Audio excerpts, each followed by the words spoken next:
Hello, everyone, and welcome to This Week in Hospitality Marketing, live show number 257.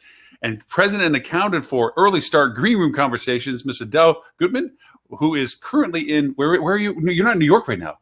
I'm not, but I'm with the Library Hotel Collection, and I'm working on some reputation management training programs on the side. Awesome. Also with us, Mr. Edward StOnge from Flip 2, who saves the world one comment at a time. No. And Miss Tammie from Milestone, Tammie Carlisle, from Milestone, who is their brain power behind some really cool stuff, which hopefully in the future we're going to be learning about some new stuff Milestone's going to be doing, which they already do a lot of stuff anyway. So it's kind of like, icing on top of a cake. So thank you everyone for being here. And I think we did have Dean temporarily, but I think he's having either AV issues. Yeah. Or he's trying to join from, he was camping this past week with his kids. So maybe he's in the Briarbush with, his phone or something, trying to do a remote broadcast or something like this. But with that being said, I know we got Robert's list very late. We were supposed to have a wonderful co-host from the West End, the executive chef from the West End, Denver. However, unfortunately, he had personal issues, medical. His family had to go to the hospital, so it kind of threw it into a spin. And we wish his family the best. Hopefully, it's not as severe as it is, whatever, and that they recuperate quickly and so forth. But hopefully, we'll have him back to the show, because I really want to get a more F&B component into this, because we're all affected by what's going on, and it would be an interesting piece to put into it. Tammie, are you on the Tinfoil Hat Society Facebook? And yes, for those of you who don't know, when we talk to each other, we call ourselves the Tinfoil Hat Society.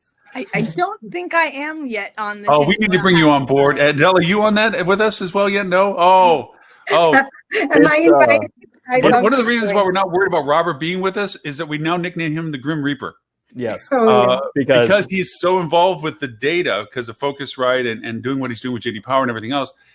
He is throwing stats at us of what they're doing for their modeling at different markets. And it is like, oh my gosh, you're just waiting for hailstones and brimstone and apocalyptic whatever's, because the data that he shares with us is like, ugh. So we call him the Grim Reaper. But he did put up a couple of interesting things. Well, actually, Tim did today, and he's not joining us. He did the last minute client thing, where the USA Today, their article. I was going to post that up. I don't want to start the show in the negative, but it was a big bomb drop. Let me pull this up. But basically, they're saying don't do any travel. No drive market, no nothing. Don't go anywhere. That's the article. Thanks, USA Today. Thank you, USA Today. always so supportive of the travel industry. Appreciate that. I'll pull that article up with it, but we are facing that. I mean, we're not even past the first wave. I mean, people say, "Oh, this is the second wave." It's not the second wave. Everyone keeps referring to that we never got out of the first wave. So, we're facing the fact that we are now worse ever than we were for the first 3 months. So it's kind of like wasted days and wasted nights. For 3 months, we hit ourselves, and what good did it do, right? Except for making us all a little bit more weird. Well, it's already started far on that mark. Is that possible for you, Ed? No, I don't think it's really. Here we are. My weird dial now has extra numbers. Here we are. I'll put the article link up for it. That's the USA Today article. They even did a cute little animation. How to plan for your road trip. Don't go anywhere. Just stay in the car. Here's my challenge with this is, first of all, there are safe trips that can be had. There are things you can do to protect yourself.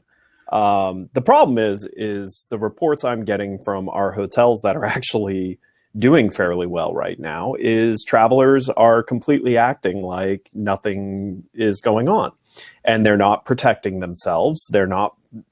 And quite honestly, they're getting mad in a lot of cases that the hotel has precautions set up to protect them.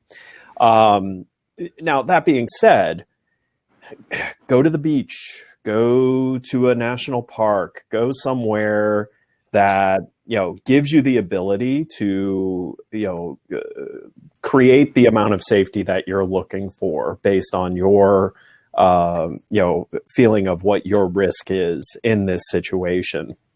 But to have a media outlet come out and just say, cancel your summer vacation. I mean, this is more sensationalism in the media which unfortunately we see everywhere. And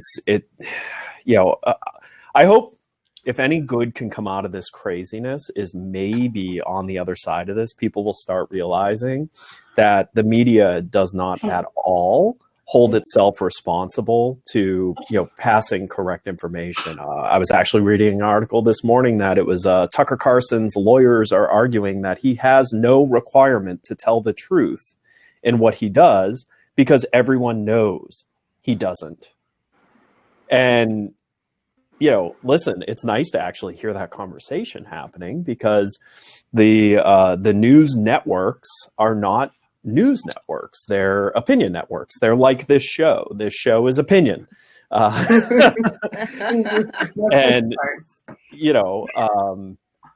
so, this is hopefully something good that will come out of this, but I look at this USA Today article, and I think this is, fear mongering and is not taking into effect that you can travel safe. Yeah, but I think that you made a good point. It didn't say, here's your safety level in this kind of a situation, this kind of a situation, or this kind of a situation.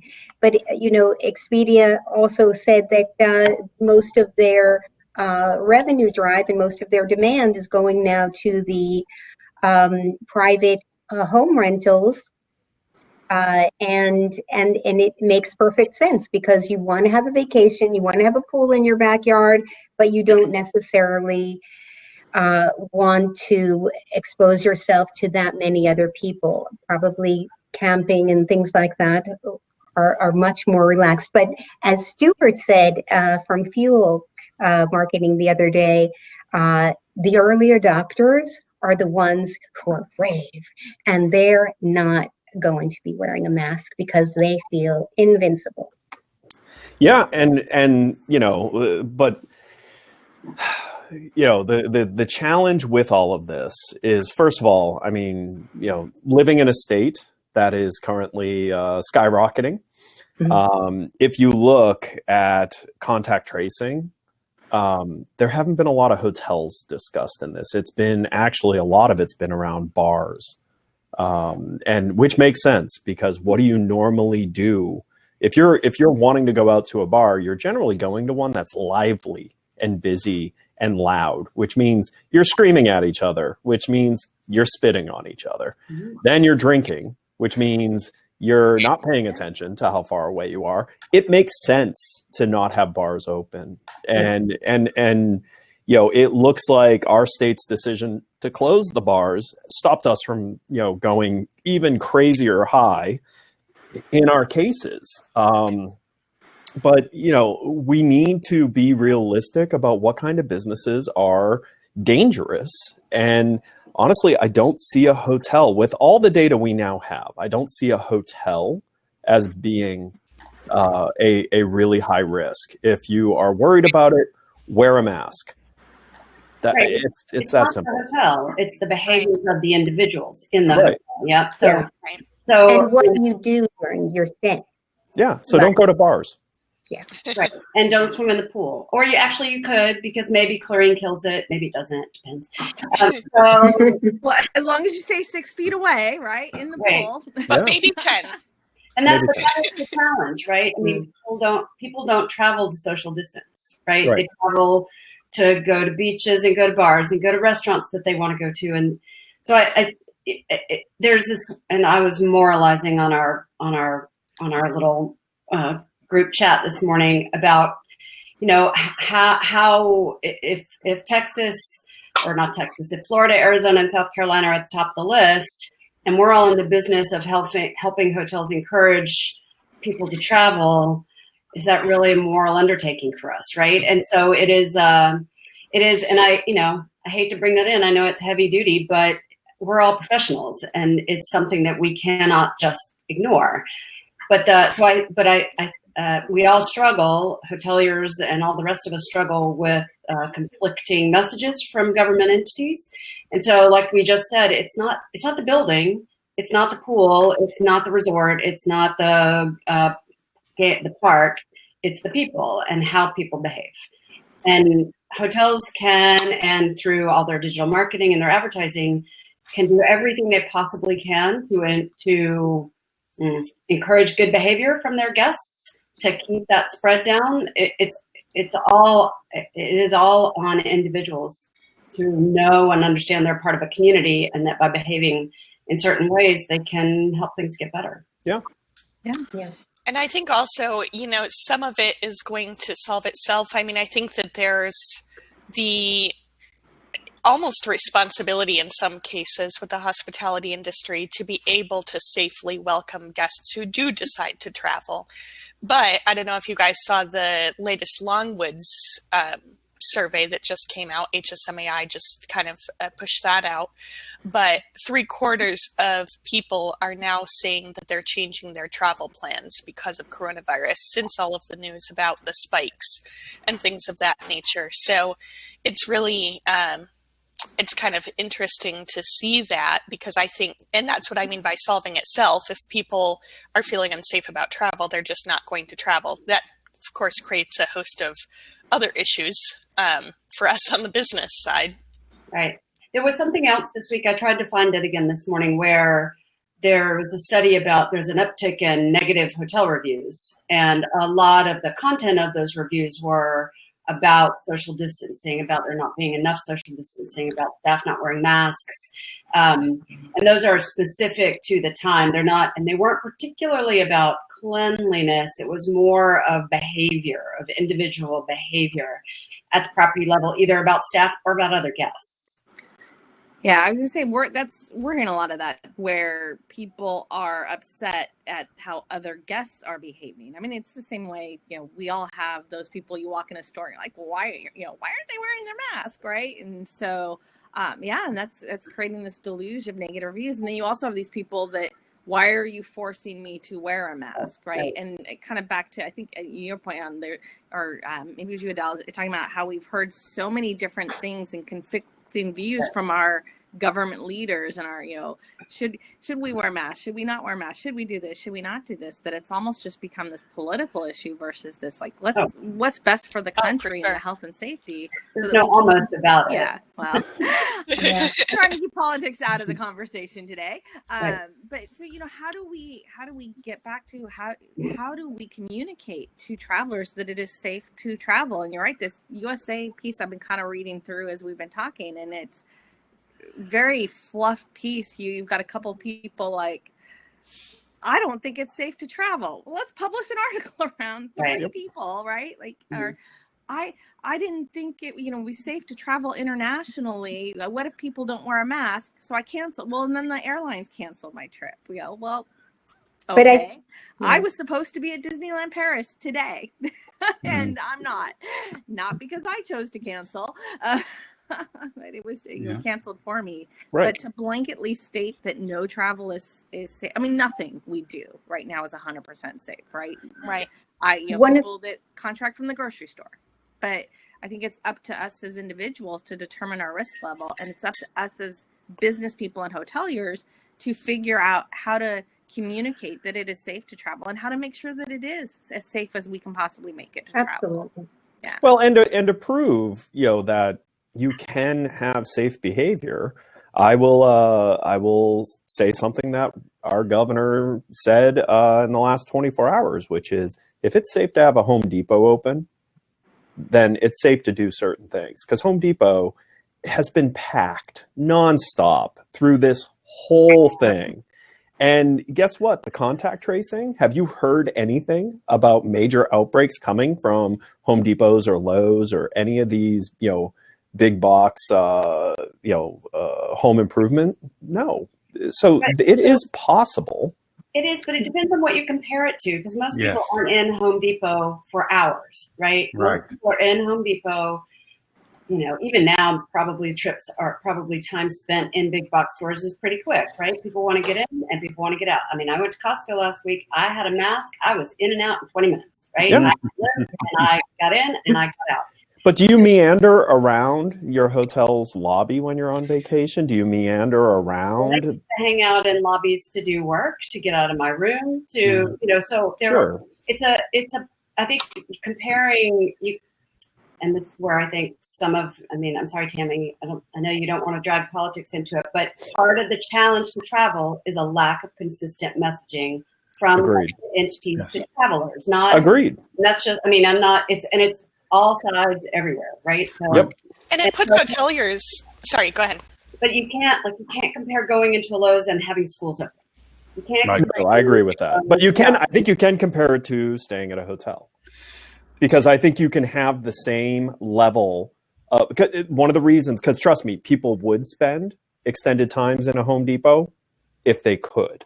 But Home Depot is kind of making that uncomfortable. They're making it as, hey, you get in, get your stuff, and get out. Right. So if you think about that, you can do, if you're truly concerned, if you're a hotel that's open and your travelers are just not doing the right thing, then you need to think of creative ways without direct confrontation, because we've all seen enough videos of, the, what are they called? Karens, that lose their mind over, a business enforcing what is law in their region. But you don't hear about these things happening everywhere. And I keep going back to Home Depot and Lowe's because, quite honestly, I went and stood in line for 45 minutes just to get into the store to get something because I needed something, but also it was because I had nothing else to do. But you were 6 feet apart. Right, but this is what I'm saying is, but why was I 6 feet apart? Because Home Depot, without it being right in your face, created an environment where the majority of people felt what they were supposed to do.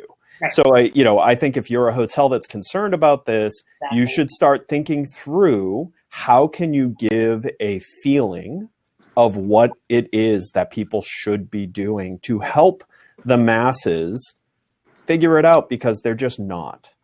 Yeah.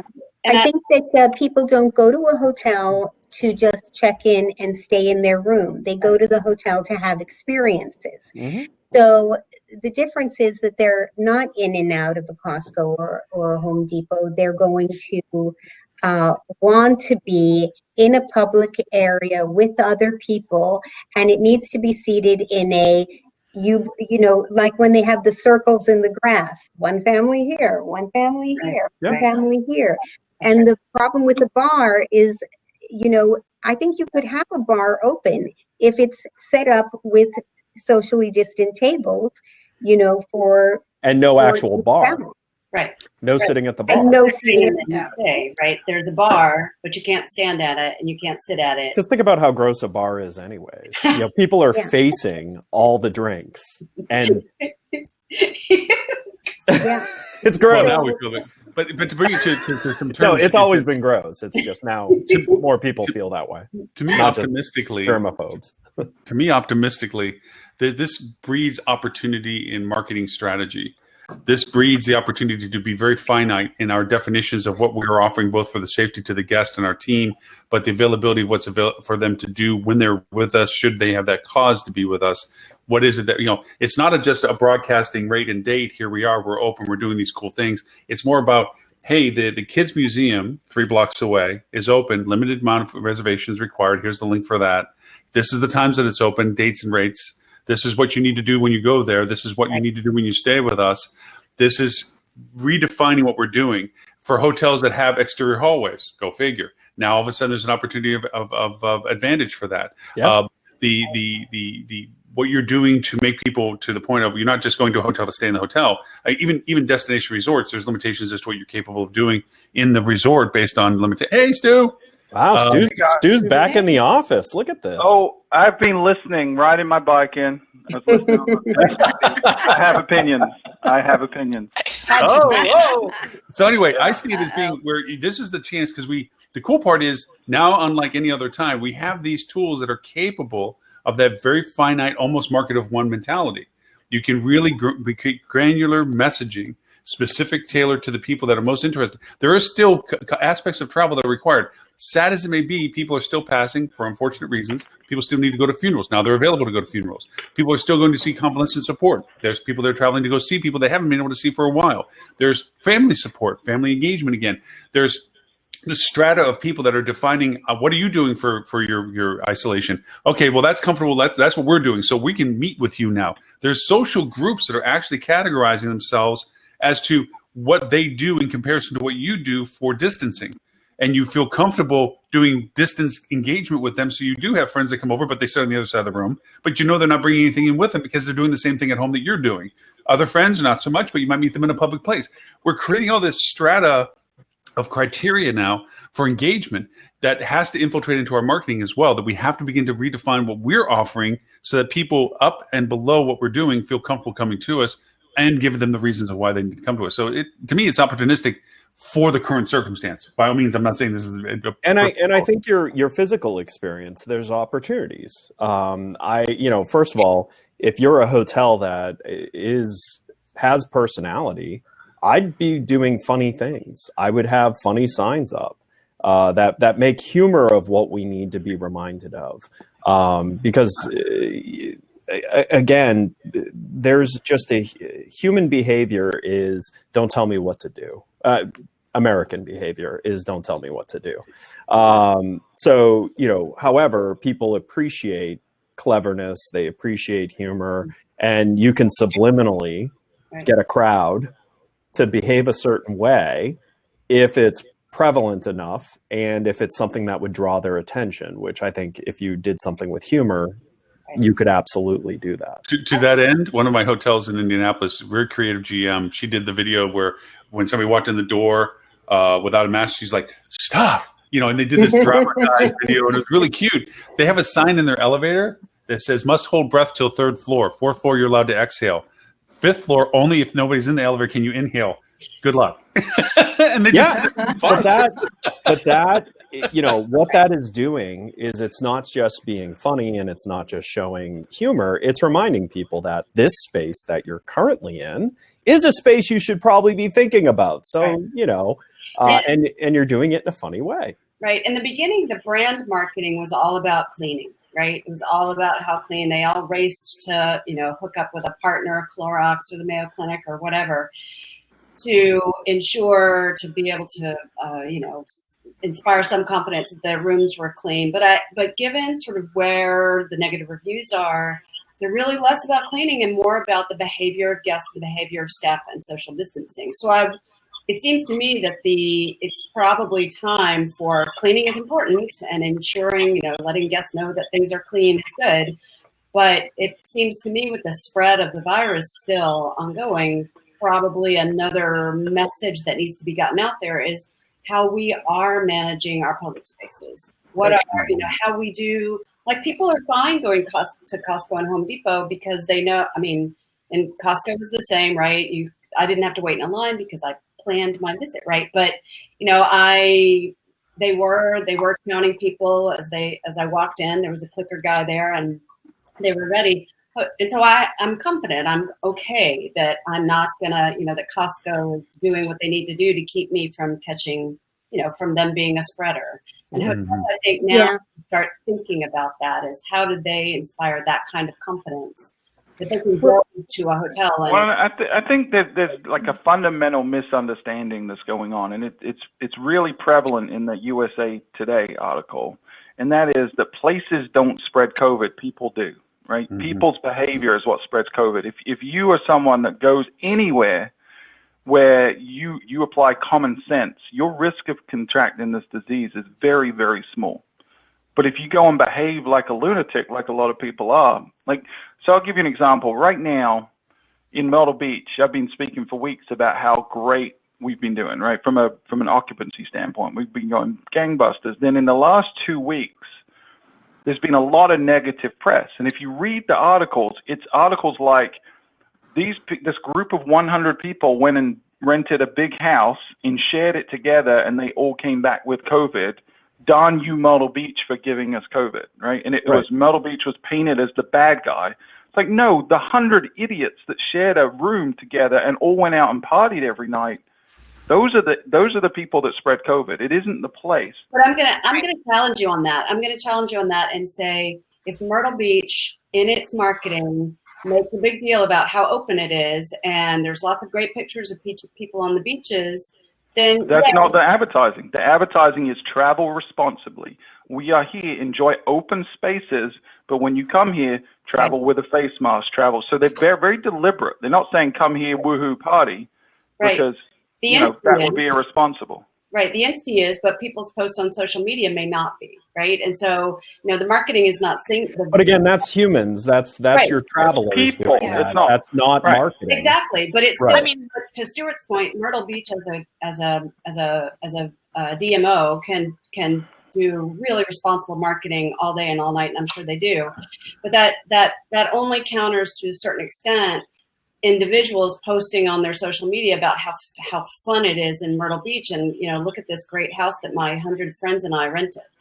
So it's Right. like, I think we're kind of struggling with three crises right now. We've got a health crisis, we've got an economic crisis, and we have a PR crisis where literally, to your point about this USA Today article where it's three people's opinion, it doesn't matter. It was published by USA Today. And so at least 75% of people who read it probably are going to take it as fact and make decisions based on that information. And I think that, again, to Stuart's point about Myrtle Beach, it's unfair that the behavior of one group of people, no matter how large it is hurting the entire destination. But regardless, we're in sort of a war for the consumer's mind and mindset, and how we get that across through our marketing. And it's being hurt because people in positions of authority, and that is people like the USA Today media, regardless of whether it's an opinion piece or not, like you said, Lily, people read it as fact. But then you have state governors running their mouths about stuff they have no scientific backing to say, don't go to Myrtle Beach. Are you telling me politicians are talking about things that they know nothing about? Yeah, but they're having an impact. The day that the West Virginia governor came out and said, Myrtle Beach, don't go to Myrtle Beach because you will catch COVID, our cancellations started outpacing our bookings because of one idiot man, and I will call him publicly an idiot for saying that, with no thought of what impact that's going to have on a lot of businesses. Same as USA Today. Did he make didn't that think statement? about the financial impact. Did he make that statement from a Waffle House, like other policy statements that he's made? Probably so, right? But Stuart, you're not voting for him, so he doesn't care. Well, that's just true. But the West, it's just frustrating that there's so much misinformation and people in positions of authority that have a duty, I think, to spread correct information, not just spread propaganda and opinions, are abusing that position. They're not shows like this. We can say whatever we want on this show because no one really takes it as fact. They know it's a bunch of talking heads, and that's its position, but that's not how people see USA Today. I'll see the governor of West Virginia. Stuart, you actually have Holly disagreeing with you, just so you know. She's wrong. Sorry, Holly. Holly, you can come on the show and kick his butt. Go ahead. It's okay. Come on, Holly. They have an extremely high test positive rate on their testing in Arizona. Yeah. So, I mean, it's a fact, based on the statistics, that you are more likely to get COVID in a place that has, I don't remember whether it is, I don't remember how high it is, but in New York, it's less than 1% or about 1%. You are going to have, a different experience if you're in a situation with a lot of people than if you're not. That's just a fact. But if a hotel takes the time to say, help us keep this pool open, help us keep this beautiful resort going, let us be there for everybody by you doing your part and act responsibly. Wash your hands, use a mask, keep 6 feet apart, and we can all get through this together. And I think that probably people are doing it a little less boldly than what they really should be. Agreed. Because they don't want to turn off the guests that they have that are having a great time. And that's part of this challenge, right? Is as a business that hasn't been part of the problem, right? Let's be honest, there haven't been many news articles out there that hotels have caused problems, right? you walk this fine line and this fine ethical line. Where does your responsibility lie? Are you more responsible for feeding the families that work for you? Or are you more responsible for guest happiness? And guest happiness is literally leaning in the wrong direction, right? I mean, allowing guests to function the way they have been functioning. And Myrtle Beach isn't the only market where people are going crazy. It's happening all over the Florida beaches. All the beach destinations in Florida have seen this type of thing. I think one of the differences is I don't think, with the exception of South Florida, I don't think there are any as dense of a market as Myrtle Beach. Daytona, St. Pete, Clearwater, they're not the same density that Myrtle Beach is. And don't have the attractions like Myrtle Beach does. So Myrtle Beach is kind of a strange hybrid of a beach destination that, feels more like an Orlando than it does a Daytona. But here's the thing, right? And here's where my problem is with information and misinformation. If you break down South Carolina by county and by city of where the hotspots are, Myrtle Beach is a broad term that covers the whole Grand Strand. It's 60 miles wide, right? Myrtle Beach is a city that's only, a few miles, 10 miles maybe. If you look at the cases in Myrtle Beach, it's very, very low. The cases in Horry County, the county of where Myrtle Beach is, are all outside, out of the tourist areas. It's areas where there's a lot of old retirement homes, things like that. The people are coming with COVID, intermingling with other people, and then taking it back with their whole cohort group. And then they're saying, it's Myrtle Beach's fault. It's not the place. It's the people that are spreading it. Yeah, but your marketing defined that space as Myrtle Beach a long time ago, even though it's county-wide. I understand you're connected by name. But I agree. The point is people can travel safely if they're responsible. Right, I agree with Stuart here that, from a PR perspective, and Myrtle Beach has actually done a fairly good job on multiple sides of the issue. One of the things over the past weekend that I saw a lot of the Myrtle Beach group put out there was actually battling the false narrative that the news reports were putting out about these super dense collections of people on the beach, where Myrtle Beach was showing shots from above, where you can see no one's near each other. Right. There's so much use of those long lenses, right? Yeah. The angle shot. Distance, and so this is first of all, if you're a hospitality marketer watching this, one thing I would very much encourage you to do is, we are in an election year. You need to make to your politicians that are running an issue of bringing back ethics in media outlets. Because it's not just painful when it's about politics, it's also just painful in everyday life. I unfortunately live in an area that I get to see that firsthand quite a bit, because a Florida man is always doing something. Usually Ed. But I see how the media sensationalizes things on a regular basis because things happen here a lot. We have three self-centric entities right now. We have the media, which is self-centric for self-preservation. They're looking for whatever they can report on to put themselves in the forefront. You have politicians that are self-centric into their election, not on the purpose of their responsibilities. And they have social media, which is self-centric to those that want to serve a podium for themselves. Yep. All three of them are racing against each other to see who gets the limelight for any particular topic. And it's not helping the overall. Yeah. Right. And here's what's interesting. The weirdest have to recognize the reality, right? Those three self-centered, politically driven. They're all politically driven. But they're not going away. Right. So for a hotelier, you can tilt against those windmills all you like, but the revenue need is now.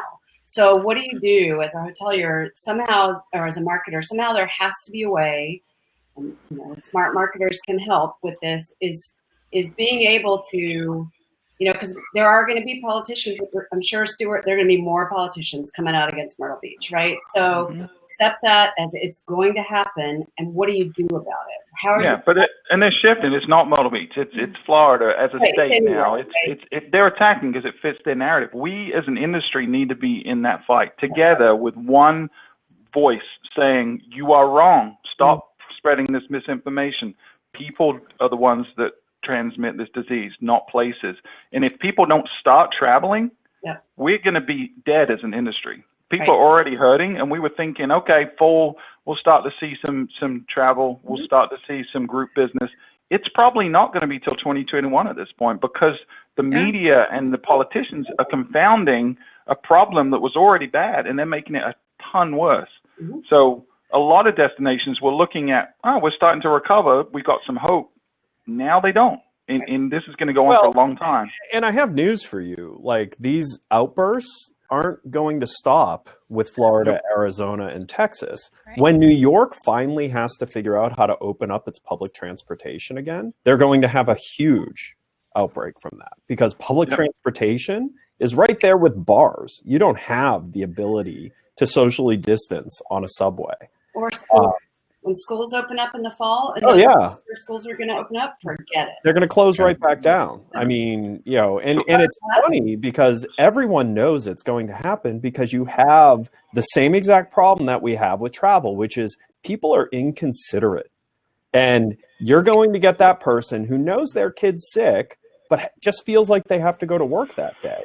And it's going to turn out their kid has COVID. They just, completely closed down a school, probably also closed down their employer.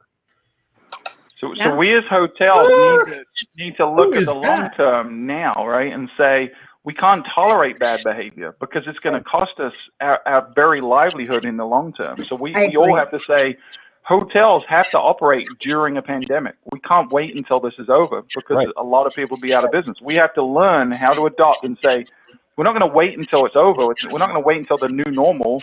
This is the normal we're operating in, and we have to find a way to make money now, because if we don't, we're screwed, all of it. I think a bigger concern reputation-wise is if people are getting sick at your hotel.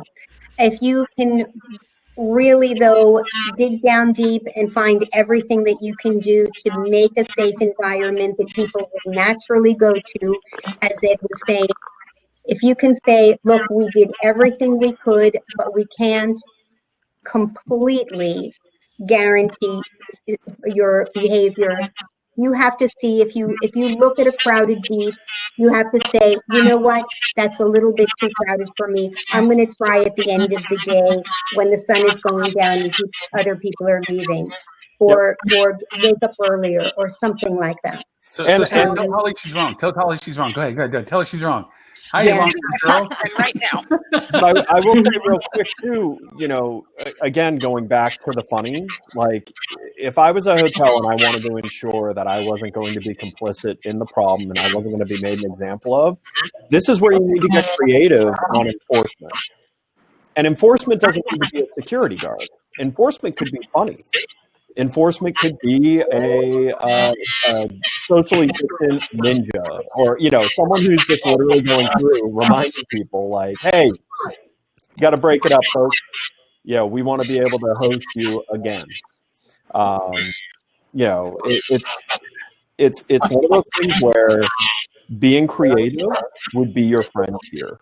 So here's what you should do. I'm hearing the feedback. There's a feedback somewhere. I think it's Holly. Yeah, when Holly joined. Yeah. Hey, Ed, dress up in a poop emoji and go around being the party pooper to all these hotels. I think that would be funny, and people would get less mad at it. Yep. Because you're bringing a sense of humor to a situation that. We need levity right now. Okay, so I have a weird idea. Just I thought about this earlier on when they were talking about the schools mandatorily opening, whatever that is. All these hotels have conference spaces that are being underutilized. What would be the potential? And a lot of criteria as to the age of the kids, probably high school, middle school at best, whatever. If you opened up smaller nested classes in conference areas and allowed your banquet to service them with food and have it as a negotiated contract for satelliting out the density of your school, so that there's other places that people could have classes at, that would be fed and all this other stuff, and it'd be a negotiated rate with the school system and so forth, so that these classes can have satellite offices. Not that they're always going to be there; they can be brought into the classroom on alternate days, so they still get the the legitimacy of the campus. But maybe diffusing a little bit of it, so that if something does happen and they have to lock something down and clean it, and everything, it doesn't destroy the whole school attendance at any particular point. They have alternate places to redistribute. And actually, the best places to do that are the hotels that aren't opening to guests, and there's a lot of those in a lot of markets. Like I'm saying, yeah, I don't know. It was just a weird idea I had yesterday when I was talking to some people. That's a really smart idea, because I mean, I was talking to a hotel over in Holly and Lily's neck of the woods that, like, the only thing that's kept them in business is the Army Corps of Engineers staying with them. And so government is a viable path. And going to the school board and saying, hey, we have all this convention space. We have all this space that we're not going to use for its purpose, but would make a great solution. And oh, by the way, we also have the furniture. We have all this stuff that we can set you up. The biggest challenge there is going to be is security. Because I got to be honest with you, especially in Florida, where human trafficking is still an issue, I wouldn't feel comfortable having my kids at a hotel without me. Mm. So you'd need to create a way to ensure that kids can't go into areas they shouldn't be, and people shouldn't be able to get into where the kids are. Right. I mean, there's lots of logistics. It was just like one of those. I think you could we got all this dead space, so what the heck? Why can't we collaborate on some sort of coordinated, whether it be rotated through multiple hotels, or as you're saying, conference centers that can be divided, whatever, means and methodologies of diffusing that. Because again, going to what Stuart has said earlier, it's about people's transmission. Nesting people together in one single location rather than diffusing them to multiples allows you to create that, isolation of this happened over here, close it down, but it doesn't shut the whole system down. Right. Or convention centers, right? So where you can actually control in and out pretty easily, right? And there's a lot of room there. And if meetings aren't coming back for a year or two, then they're going to be sitting empty. Yeah. One thing I don't know if you guys saw. Did you guys see the breathalyzer type test that came out of Israel? If something like that can become mainstream quickly, it's a 5-minute turnaround test, and it's not a swab. That could help quite a bit. I feel like that would be really game changing, because the people are already comfortable with having their temperature taken, for example. Right. This isn't that much more invasive than that. So it would be very easy. I could see that happening at airports. Okay, you only get to come through security if you pass this 1-minute coronavirus test. And it would really, really cut back on the rate of infection spread. But it would have to be produced at such a massive scale. Right. Yeah. In order to be cost effective. Right. Yep. Yeah. Well, we're also not addressing some of the earlier aspects of it. What happens if you're tested and stopped? The contingencies of this. Right. Wonder if you came out and you had a fever and you didn't know you had a fever, and you walk through a thermal tester and, hey, excuse me, sir, ma'am. Right. And you turn them around and tell them to go stand in a group that's not near my hotel. Right. But I'm saying because they can't get back on the plane to go Thanks, home. Ed, for bringing that to a selfish point of view. But yeah, you yourself, you have to make these plans. These are contingency plans of your travel experiences. You may get somewhere and then on your return not be able to come back. You have to have some backups to what you're doing as backups now, because these things can happen. You can contract wherever you may go if you do travel, because it's not just about going somewhere. It's about the ability to come back. That's why we talk about the tethered drive market, where it's not just about going short-term distance, being able to come home. It's also the ability to come home if you go farther than that. So, it's that plan B stuff. Like, do I get a rent-a-car? Well, don't get from Hertz. Sorry. Dang. All right. I want to hear Holly's opinion. So Holly came on specifically. Yay, Holly. You got some long hair, Holly. Oh, I know. Says Lauren with the 1950s crooner haircut. I'm going for the what was the guy out of Harry Potter, the evil kid? Malfoy? Draco Malfoy. I'm going for the Malfoy. Holly, bless us with your knowledge. So it's really not my knowledge. It's probably my perspective. Can you hear me okay? Oh, yeah. Yep. It's just my perspective in that I kind of feel like as hoteliers, we're like those mice that are on those wheels that are going around because we're trying to solve all this stuff. And one of the things that's been interesting is I feel like you guys all sell to the B2C world and I sell to the B2B world. And I don't mean our direct customers. I mean the customers of our customers. Mm-hmm. And so my world is not coming back for a couple of years. And so maybe that's the difference in perspectives here. And then my other world is that I freaking live in Arizona, where it's like living in New York City, in April. And so I really feel like until as a country, we get like the other countries that have brought down this infection rate, regardless of the vaccine, I'm not saying we need that, but until we bring our numbers down countrywide, because we're not individual countries, we're individual states that people cross, unless you live in Arizona, then you're not allowed to go anywhere. It's just, it's happening in Arizona now, it's moving to South Carolina. I mean, very soon you're all going to be in the same shape. And as long as that happens, we are the mice on that wheel. Yep.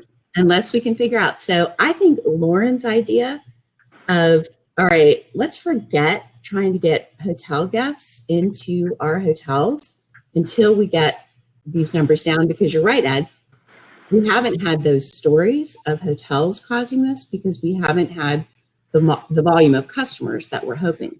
But that's actually not true. There are quite a few markets that have run pretty strong, crazy numbers through their market, and you don't see the reverberation of contact tracing bringing it back to that behavior. If their contact tracing is anything like ours in Arizona, we have no idea. Yeah. Well, so that's the thing is it's, I can only speak for Florida, and I can tell you contact tracing in Florida, even with its flaws, was able to identify pretty aggressively large numbers of cases coming from very specific activities. I was on the phone yesterday with a hotel person who had 3 banquets in their hotel, social distancing, the whole thing.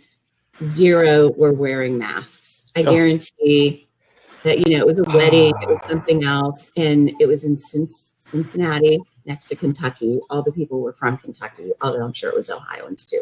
But anyway, that's sort of my point though.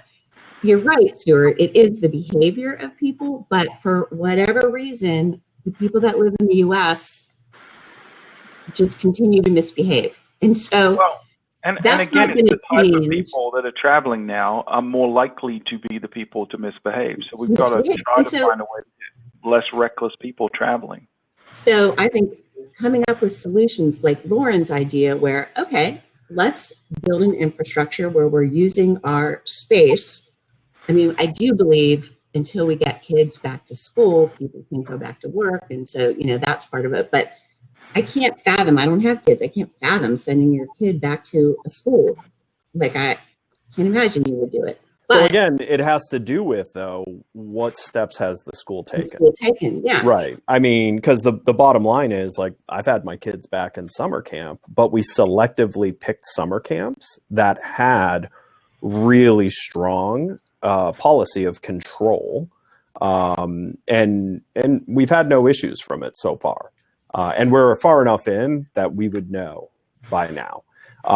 So, I mean, choice is one of those things, and I'm blessed that I have choice. So, like, my kids' school had their plan out almost a month and a half, 2 months ago on how they were going to, for people who wanted their kids to be able to attend, how is that going to work? And they had a group of doctors on that committee designing the safest ways to do this. They actually have reconfigured entire parts of the school to make isolation possible. So like Lauren's talking about, they're not going to have the kids go to 6 different teachers in mixed groups. They're going to keep kids pretty contained to the group of people that they're normally with, and keep them from intermingling with other groups. And I know part of that is with the hope that, okay, one group gets a COVID issue, maybe that only poisons two groups from being able to return, but it doesn't shut down the whole school. Yeah. And now public schools, that's not going to be possible. Especially, I mean, I look at Florida where most of our schools are over capacity as it is. Because of the rate of growth. And I have to imagine Arizona has a similar issue because of the rate of growth Arizona's had. It's going to be incredibly difficult to put public schools back and keep them there. If the concern, is, allowing low risk people to have a higher level of exposure. Because the schools are giving everyone a choice. If you feel like you're high risk, there's remote learning available. And remote learning is going to have the same level of, education and all of that as, people who attend. But there are people who are, like, for example, if you and your family already had COVID, like, you're going to send your kids to school. Like, if you're past it and you're done, why would you worry about it? You already had it and it already went through it. Shouldn't, because there's no real evidence you're not going to get it again. I was going to say, Tom Hanks was just saying the other day that the doctors are saying they may get it again. So I understand where you're coming from. Right, but if you were an asymptomatic carrier and you just found out you had it, how concerned are you? If you know you had it and you had no issues, how concerned are you with getting it again? And I don't even know how you could tell someone to be concerned with that. If you live in Arizona, you're not at all concerned. Can I just point out, it's like two people from Arizona on here, two from Florida, one from South Carolina. It's like the three epicenters going on right now. Maybe the show is the vector that everyone's traveling from. Actually, by watching this show, your chances of getting COVID are elevated. So here's an interesting question from Mira. We're Mira good. out of Bali. We're fine. Yeah. Well, let me Mira tell out you of Bali something asked, about New wonder if York. you don't have a local market there, and she's from Bali, so yeah, duh. In New York, I can tell you there's no demand, not for the hotels that are open.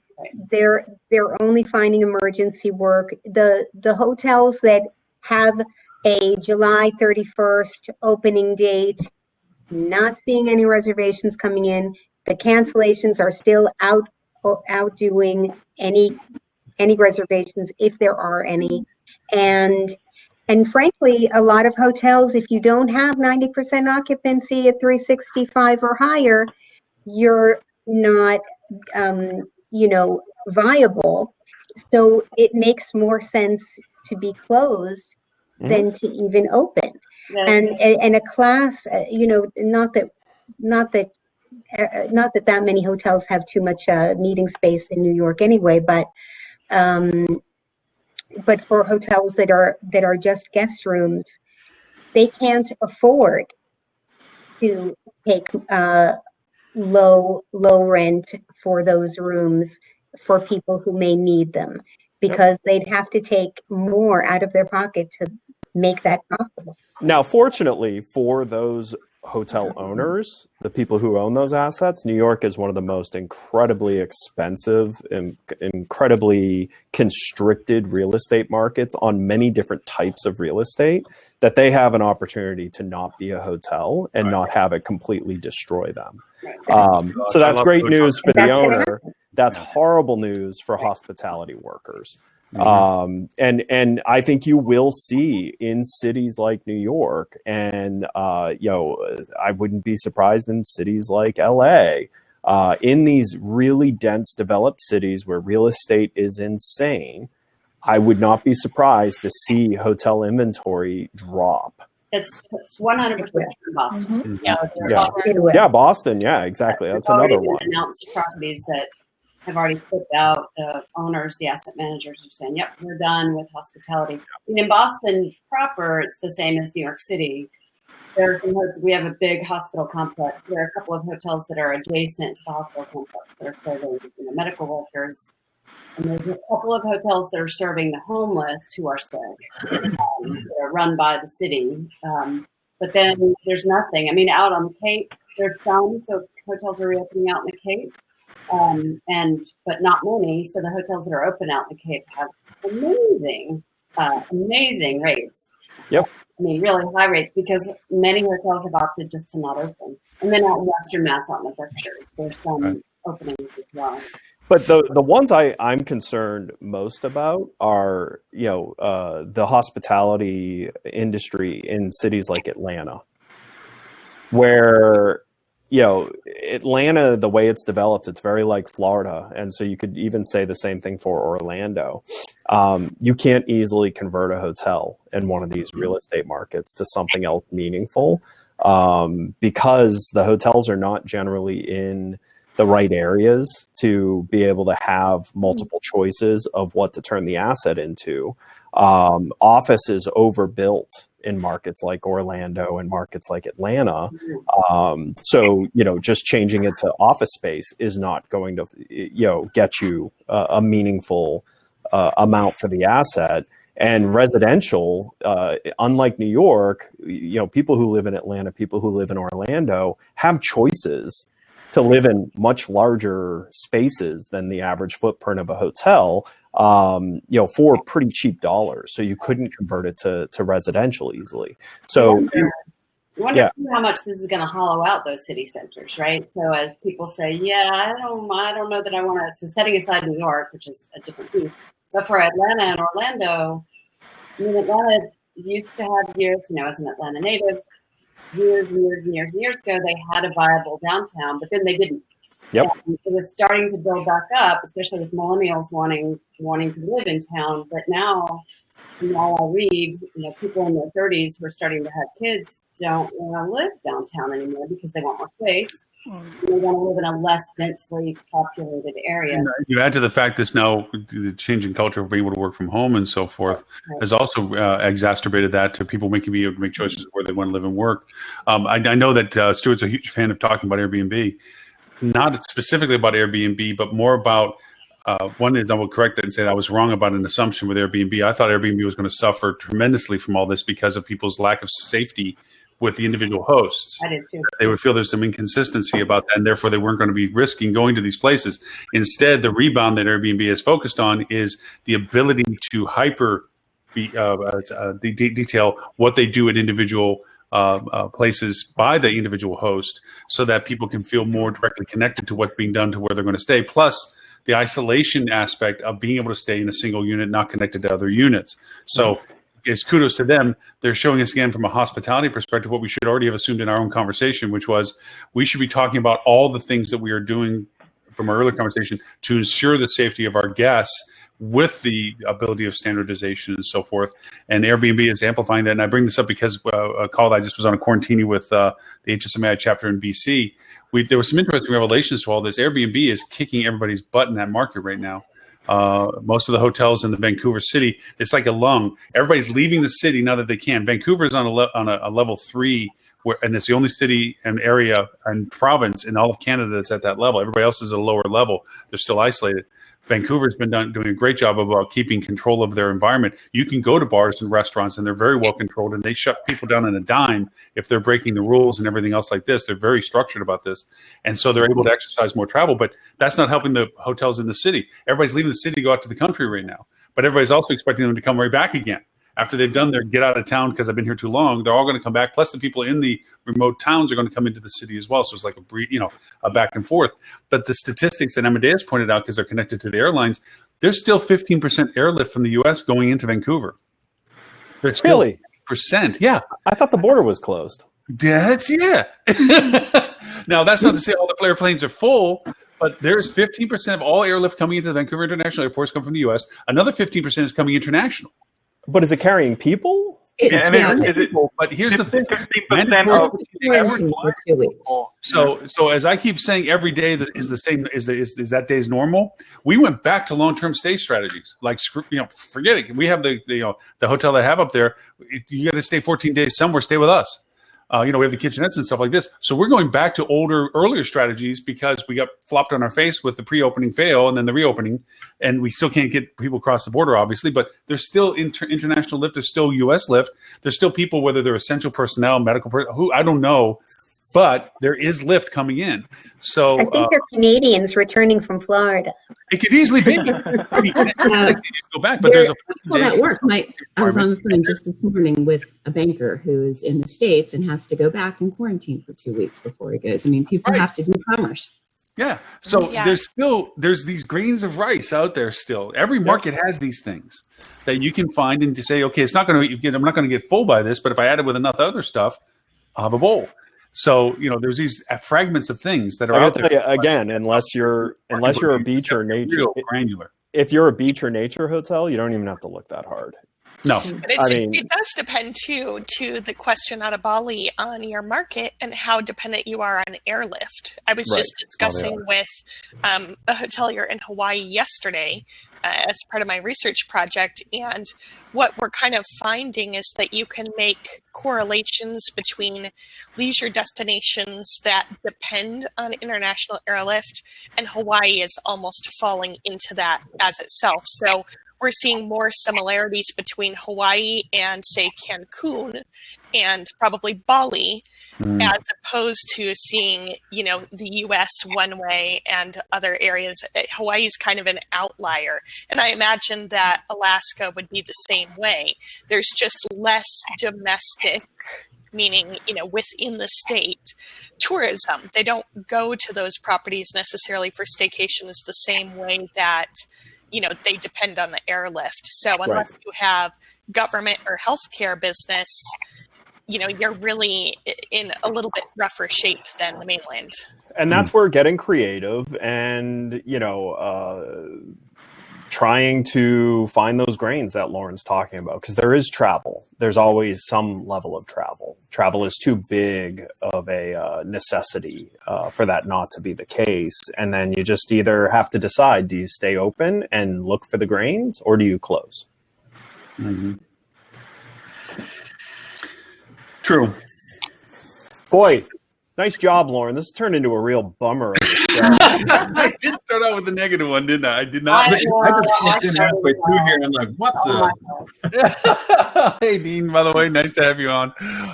So we need some uplifting one, I guess. I mean, it goes through there's still inspirational stories from all this process. There's still hoteliers that are doing great jobs. And I do like the fact that, and it's anything that Robert gave us in the list, but there are feel-good stories about hotels that have truly been community focused. They've really tried to inward their support as to what they can do for their communities. I mean, California, obviously, there's legalities to this and so forth, but some hotels have opened up to homeless, literally, where they've started housing homeless people, which long overdue in that sense. I mean, other than building homes on golf courses, I think that's the second best idea. But the idea of that we're now looking at that for the people that are not the I don't care, it's only me people, but the other people are looking at focusing on how they can help each other. What is it that we can do? Have you seen HSMEI has started doing this thing where they're recognizing heroes in hospitality through the pandemic? It's really neat, where just individuals that have just exemplified the hospitality spirit and gone above and beyond. And so if you know anyone in the industry that you feel like has been a hero throughout this, other than Lauren and Ed, obviously, because they're always heroes, but anyone else other than those two, then just reach out to HSMEI. They're doing a good job recognizing those folks. Hey, Holly, I have a unique question for you, since it's a pleasure to have you on. With your training programs and everything you're going, are you seeing an influx of people that are like reinventing themselves or saying, you know what, I need a bigger toolkit? Yeah, so it's really sort of interesting that, we've always had such a weird mix on the marketing class. The marketing class has always attracted asset managers who need to keep a better eye on what their properties are doing, down to property level marketing coordinators who want to upskill. But on the sales side, it's getting a little bit weird too. I'm getting more, I've had a revenue manager, I've had a marketing distribution person who feel like they need to learn sales now, digital sales in particular.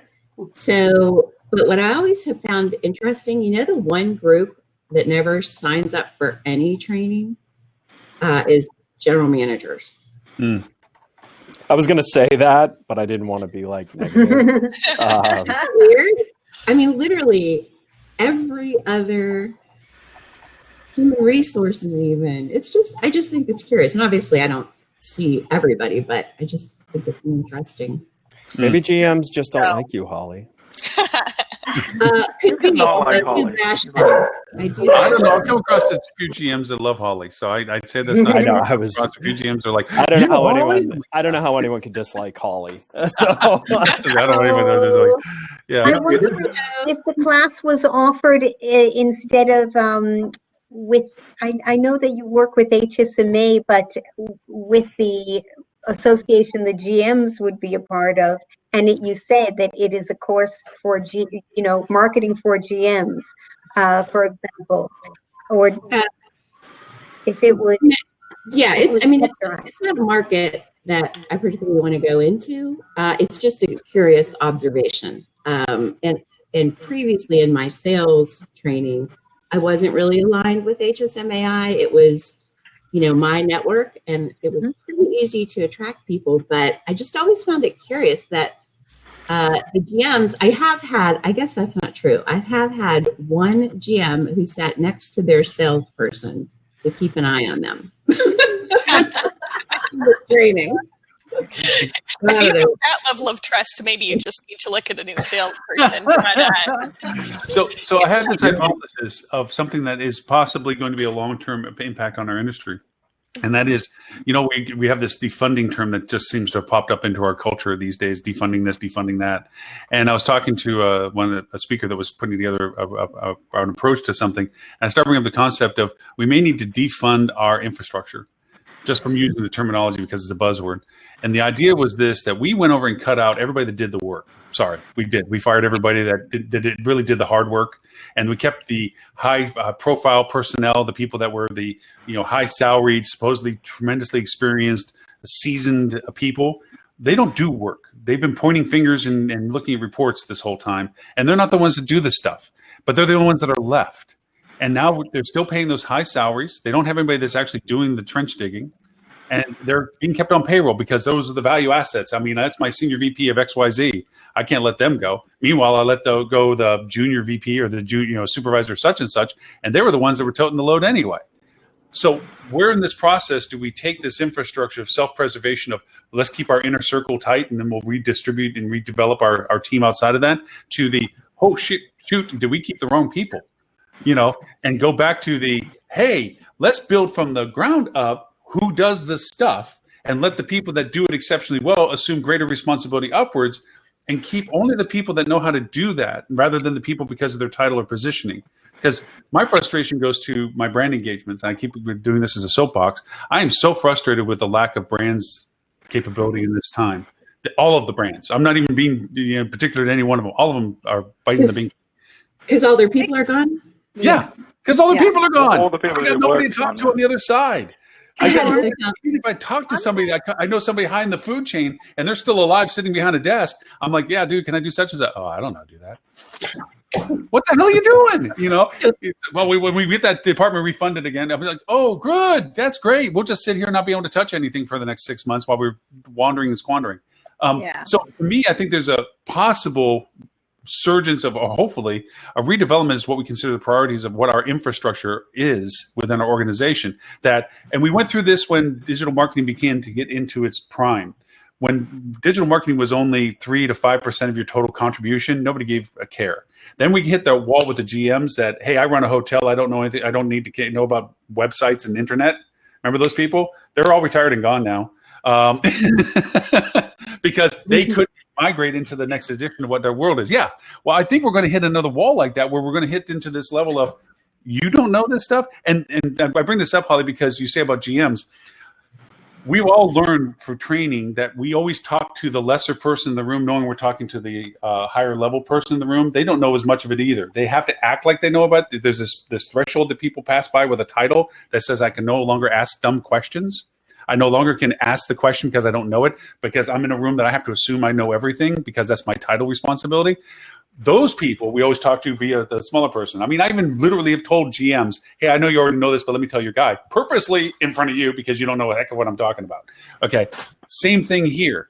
These exec VPs, senior VPs, all these people that are, I know all this stuff already, they don't know diddly. They know what it's supposed to do, but they don't know what to do it. And so maybe there's going to be a reorganization where those people have to reevaluate their true value, or the people that own them, so to speak, are going to reevaluate their true value and say, you know what, we need lesser people that do more people than you doing what you don't do. So anyway. Well, I think there's also a revolution in the way that revenue management and sales and marketing are being structured, but especially from the revenue management point, I'm talking with more and more companies that are looking at this commercial director position. In fact, our last podcast episode on the hospitality revenue management podcast was from somebody who's been sort of thrust into that role 2 months ago, wasn't originally planned. So it's really interesting because I think, number one, they're going to focus more on that. Number two, also on P&L metrics, and I feel like I'm beating a dead horse with these shameless plugs, but that's the episode right before that with My Place Hotels of America, who is blowing all of the full service operators out of the water with the advanced and innovative tactics that they're taking in revenue management and technology and building things within their organization. So I think that we're going to continue to see those shifts. And Holly, that ties right back to the type of people who are starting to sign up for your class, because people, it's a silver lining, I think, out of all of this. All of a sudden, people are waking up and not only realizing that sales, marketing, and revenue need to work together, but they need to understand each other's disciplines in order to create a truly cohesive team. And we started seeing that even before the pandemic set in, right? We started seeing that overlap between revenue managers and marketing, digital marketing, and so on, because it was a necessity. If you're doing a digital marketing campaign to promote a flash sale or something like that, well, gosh, your revenue manager had better know what the heck you're doing with that, right? And there has to be that communication in between there. To Lauren's point earlier, though, too, we've seen large corporate brands that have let go, and not picking on any one of them, but have let go up to the tune of 2,000 people per brand. And I keep on thinking, well, good grief, were those 2,000 people just not needed to begin with? What were they doing? Were they so dispensable that we could just get rid of 2,000 people? And assuming at least a few of them had a purpose in life, granted, there might have been a little bit of chafe in there that could get rid of, but assuming a few of them at least had a purpose, then sooner or later, as we get back to operational status quo, that's probably not the right word to use, but to some type of operational status quo, we need people to do those jobs, right? We're going to have to get those positions filled back in again. And so I think there's going to have to be a lot of overlap in training, as Holly was talking about. People are going to have to be multifaceted, be able to do more than just one thing in there. Or the other approach that I'm seeing, I have to say two things really quickly. Right before all of this happened, I spent hours and hours working on this article. I had interviewed 3 companies and their top people, a management company, a really big management company, and then a really, really big management company, their top people talking about this chief commercial officer. So I published part 1, which was the person I interviewed was Allison with Prism, Allison Handy with Prism Hotels. Parts 2 and 3, I could never publish because both of those people, senior VPs, huge companies, gone. And it's the chief revenue position.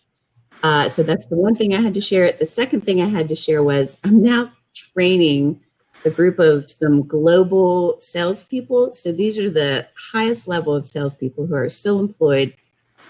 Because revenue managers are gone, they are keying in property inventory and rates. I mean, it's incredible to me that that's how they are spending their time, because there's nobody else to do it at the brands. It's a nightmare. But number 3, and this is the biggest shift that I've seen, is a lot of salespeople have been laid off and then rehired as contractors. And I think this is, I don't know if you guys have covered this, but I see this in marketing, revenue management, and sales. And I think it's going to last for a long time. And so those people it's not going to help us as an industry, because those people aren't necessarily going to learn the other disciplines. They're going to get really good at their one niche and work for that group for 10 hours a week, and that's it. So I think we're in for more trouble. Well, Tammie, you see this from the agency side of things. When we went through this process, there was a purge of internal staff and external third parties, where people were just cutting off their third party relationships as well. And now you're looking at the fact that they're ad hocing people back into niche positions, and they're probably going to look at scaling down their third-party relationships because they don't want to take on the assumed liability risk of finance for the long-term sense or something. What do you think? Yeah, I think you're right, but we're seeing too the exact opposite. We're seeing a lot of clients that have bare-boned their staff and now they're desperate, right? Hey, we need some help. Can you guys do a short-term support hours type relationship? So we're actually getting requests for things that are very outside of things we would have gotten requests for 6-12 months ago, but there's either no one at the brand to do it or no one at the hotel to do it. And I'll, kind of to Holly's point, 2 of the 3 people, and I love Allison. I think she's brilliant, but the other 2, you didn't even get to publish the articles. Lauren, you mentioned that it's the worker bees that all got let go, and it's the higher ups that are there. I would argue that's not entirely the case. I've seen a lot of very senior, very smart, very good people at high levels that are not there anymore, right? Gone. I mean, it's, for the first couple months of this, it was pretty much trying to figure out, who do I know that's still here? And where did they, am I not hearing from them because they're working 80 hours a week covering the desk, or am I not hearing from them because they're not working? And, so what's going on? True. And even more confusing is the big global brands, they'll let VPs go in one region, but they'll keep them in another region with the expectation that those VPs they'll get more on their plate. So they'll keep workers in one region and VPs in another, and then give them cross-region responsibilities, which means that people are working now in regions they don't understand. Yeah. So we're looking at that on Tammie if Milestone's seeing that. I won't disagree with that. But also that they leave some person like last man standing or last woman standing on some circumstances where they've literally let go their whole peer level, and you got one person trying to do too many jobs. And again, I'll still cite the fact that one person still isn't fully qualified in facilitating what it is they're now ultimately the only person responsible for. So yeah, I do agree that there has been some deep cuts by all stretches. I don't think this is uniformly just the worker bees, but I think first cut were the worker bees. And then they went in farther, deeper, longer in that sense. I think it's really going to be. I think it's going to be interesting one of the articles that Robert posted.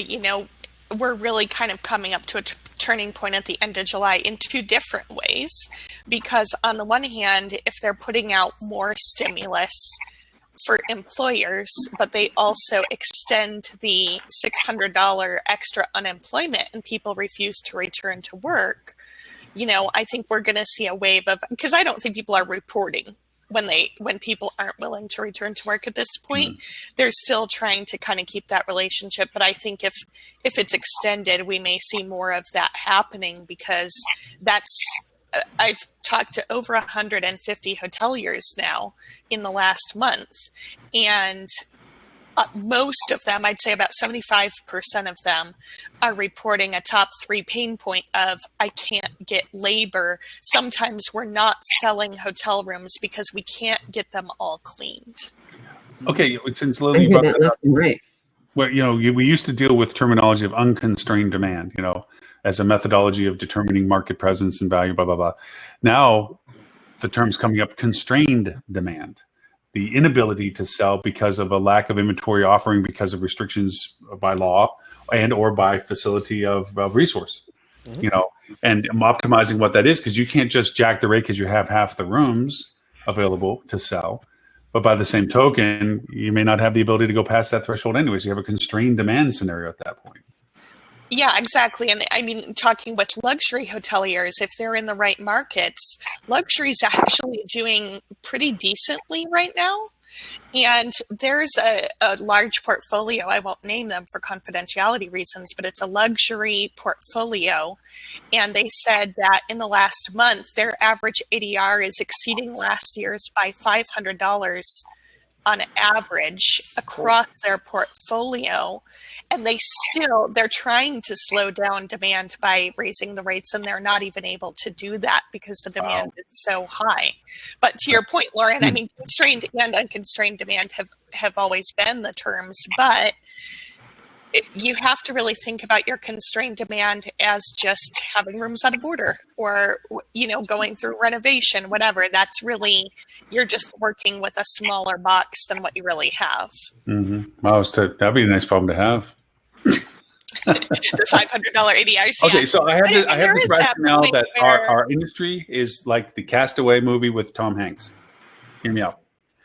We're flying along, trying to shave a second off of the other competitor, deliver a package. Next thing you know, we hit a storm. Boom, we're in the water. Don't know what the hell happened. Now we go over and we get on the raft, and we're like in the middle of nowhere. The world is upside down. What we used to be as normal is gone. There's no radio, cell phones, not just poof, we're gone. So we finally find this island. Like, okay, let's stop. Let's fire everybody and go over and save our money. We get on this island. Then we're like, screw this. We're going to take off. We take off. Boom, we hit the reef. We hurt ourselves. We fall back in again. We're back into the crap again.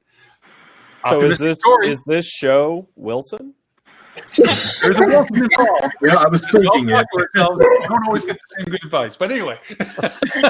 God agrees with Ed. The optimistic part of this is that we go over and we decide that we have to change our norm. We have to change our way of thinking. We have to change what it is we do. And we have to take the risk to just go out and do it and find a new way to get back to normalcy or get back to what our lives were. Let's put normal is not a word to use anymore. Get back to a lives that is sustainable business. So we build ourselves a little raft. We're out in the ocean waiting for the whale. Just saying. Good analogy. It was like one of those little weird things that popped in my head in the middle of the night when I was going through the joy of my knee hurting and I couldn't go to sleep. So to that, do we at all want to shift positive? Yes, please. Make it positive. I mean, what do you have? Well, I mean, some areas are actually doing fairly well. I mean, I have quite a few clients that are now at a point where they're selling out every day of the week on what inventory they do have open, and they are achieving higher ADR than they've previously been able to during this time of year. And they're doing so without their staff getting sick. Nice. So, I mean, it is happening in certain areas. I do think, and I was having this conversation yesterday, I think regardless of what happens with the outbreak, I think leisure just wants to come back. And so I think once there is a feeling of control, not even once it's under control, once there's a feeling of control in these on how these outbreaks get managed, I think you will see leisure it's waiting to come back. So, I mean, you saw the Longwoods research survey yesterday. The 3/4 people are saying they don't feel like it's safe to travel right now. The dip that it went backwards because of the outbreaks.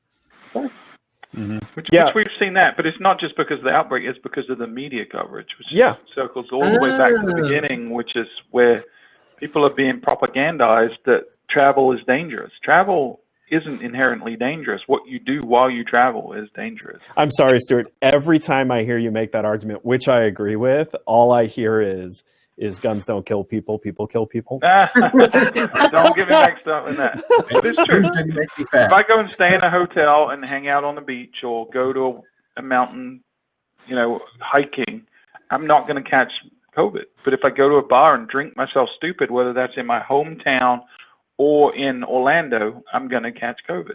So that's where I'm frustrated at the industry, right? I don't feel like there's a consensus of lobbying or of messaging or putting out our own narrative. We're not in control of the narrative. We're letting everyone else dictate it. Politicians who have agendas and social media has agenda, like Lauren was saying earlier, in the news media that has an agenda. Where's our agenda? Where's it being represented? Why aren't the flags coming together? Why isn't Expedia, instead of trying to trick everyone into a really bad deal right now, why isn't Expedia out there promoting travel as safe? That should be their job right now. Mm-hmm. And it's not. It's fear, by the way, is the answer. And fear, unfortunately, fear of being responsible if you're wrong. Yeah. In the United States, we'll be out of business if travel is not safe. We have to make it safe for people to travel. Yeah, but see, Holly, exactly what you just said is the problem. Is not all travel is unsafe. But saying travel is not safe and we need to make it safe, first of all, everything all the brands have done to push this in-room cleanliness and all of that stuff makes no sense anymore, because we now know that surface transmission is incredibly difficult. So, I mean, the PR effort that's gone into putting that out there should be applied to some other form. And I do agree with Stuart that there is plenty of safe types of travel. I can tomorrow, if I want to go in Florida, which is an outbreak area, I can go to the beach and not come in contact with someone, which means I can go to the beach and not catch COVID. So that is me traveling, and I'm not catching COVID. The challenge is there are certain types of behaviors that are unsafe, but we keep just saying travel is unsafe, which is just not true. Because if it was true, you would have news stories of actual situations where the aspect of traveling was the thing that caused this. Like going to this hotel caused you to get COVID. No, going and then huddling up with 100 people is what caused you to catch COVID. You brought the COVID in and you gave it to each other. That, like Stuart's saying, it's the people that are causing the problem. It's not the actual activity. The actual activity can be achieved safely if people will accept that you can't just go and act like nothing is wrong, nothing is different. And those people don't exist in our country. They seem to exist in other countries, but in our country, those people haven't gotten there yet for whatever reason. And so until we can get those people to that understanding, we're just going to continually be on this wheel. I think we're smarter than the problem, though, but we're not exercising our intelligence. I think that there is a reality that we can moderate, as you said, at our story. Here's a complex of two things. One is I had a client that came to me and said, look, should I get off of Facebook? Because I see all these big companies getting off of Facebook. I said, look, the Coca-Colas, the Nikes, and everybody else, they're using this leverage of the monies that they spend for the fact that they're unhappy, and they're trying to display this to Facebook as to how they're handling political ads and fake posts and all this other stuff. And they're doing this as a political statement for this. They don't derive a lot of their business from doing what they're doing. They're exposing themselves brand-wise to the platform, but they're really not deriving much of their business from that. So your little voice is not going to change in absentia by getting off of the platform. The platform still exists with the audience that you're looking for and the targeting capabilities of getting to that audience. So if you want to not get business from this platform to make a political statement, that's your business choice. But I'm telling you from a marketing perspective, you need to be on this platform with the messaging you're doing. That said, from an intelligent point of view, Ed, you talk about going to the beaches and having the ability to keep yourself distant. This lack of communication that we're not allowing ourselves to have, dialoguing with the people that are directly engaged with us by doing videos, by doing live broadcasts, by doing persistent engagement, showing people that we're mitigating our occupancy. We're mitigating, hey guys, this weekend's looking great for us. We're not overly loaded. We only do 50% occupancy anyway. Having this persistent open front messaging for those people that are under the consideration of travel is that ZMOP moment, that when is it going to make the transition decision? Right. If you can keep that communication in the forefront in the way that they need to understand it and in terms that they can digest it, they're going to be more comfortable making these decisions that you're pointing towards. That it's not about the generalization of travel. That's sensationalized in the media, that's sensationalized by politics, that's sensationalized by social in general. It's the fragmentation down to the individual dialogue. We, as the product you're using, talking to you as the product user, this is what we're doing of how we want to make you feel comfortable by being openly communicative to you. But I also think as a hotel, I think you need to experiment with how you are going to communicate prior to travelers arriving on what their responsibility is if they want to be able to continue to do things like this. And I think you have to be willing to put that out there. And I think you have to be willing to live with what that means. That means your staff better be practicing safety, because if you're going to put it on your travelers that they have to be responsible, they are all waiting for the second that they can catch one of your team members being unsafe.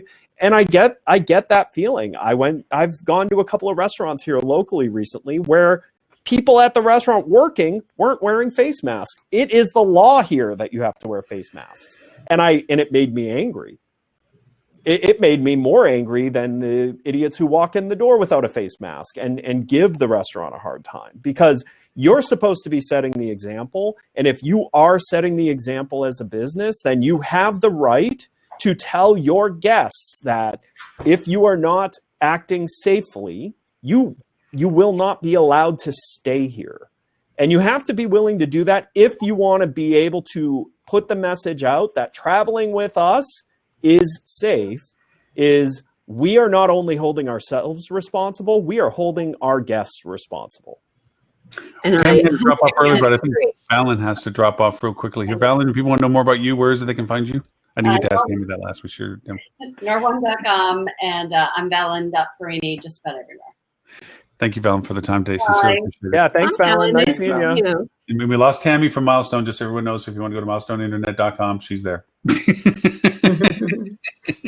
Sorry, didn't mean to interrupt. Yeah. But I really think that any negative reviews is much more likely to be caused by employees not doing what's right, which has definitely happened, much more so than complaining about what guests are. I think I think that it's just the fact that the hotel or business is not doing anything at all to try to manage the situation is what the complaint is about.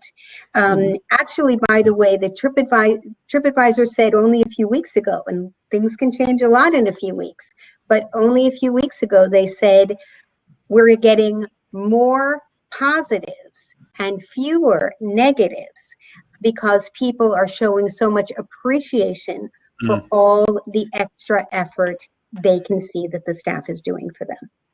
I don't know if you ever do this for fortune cookies. If you ever open fortune cookies, if you started every fortune cookie read as in bed, it always makes it for more fun.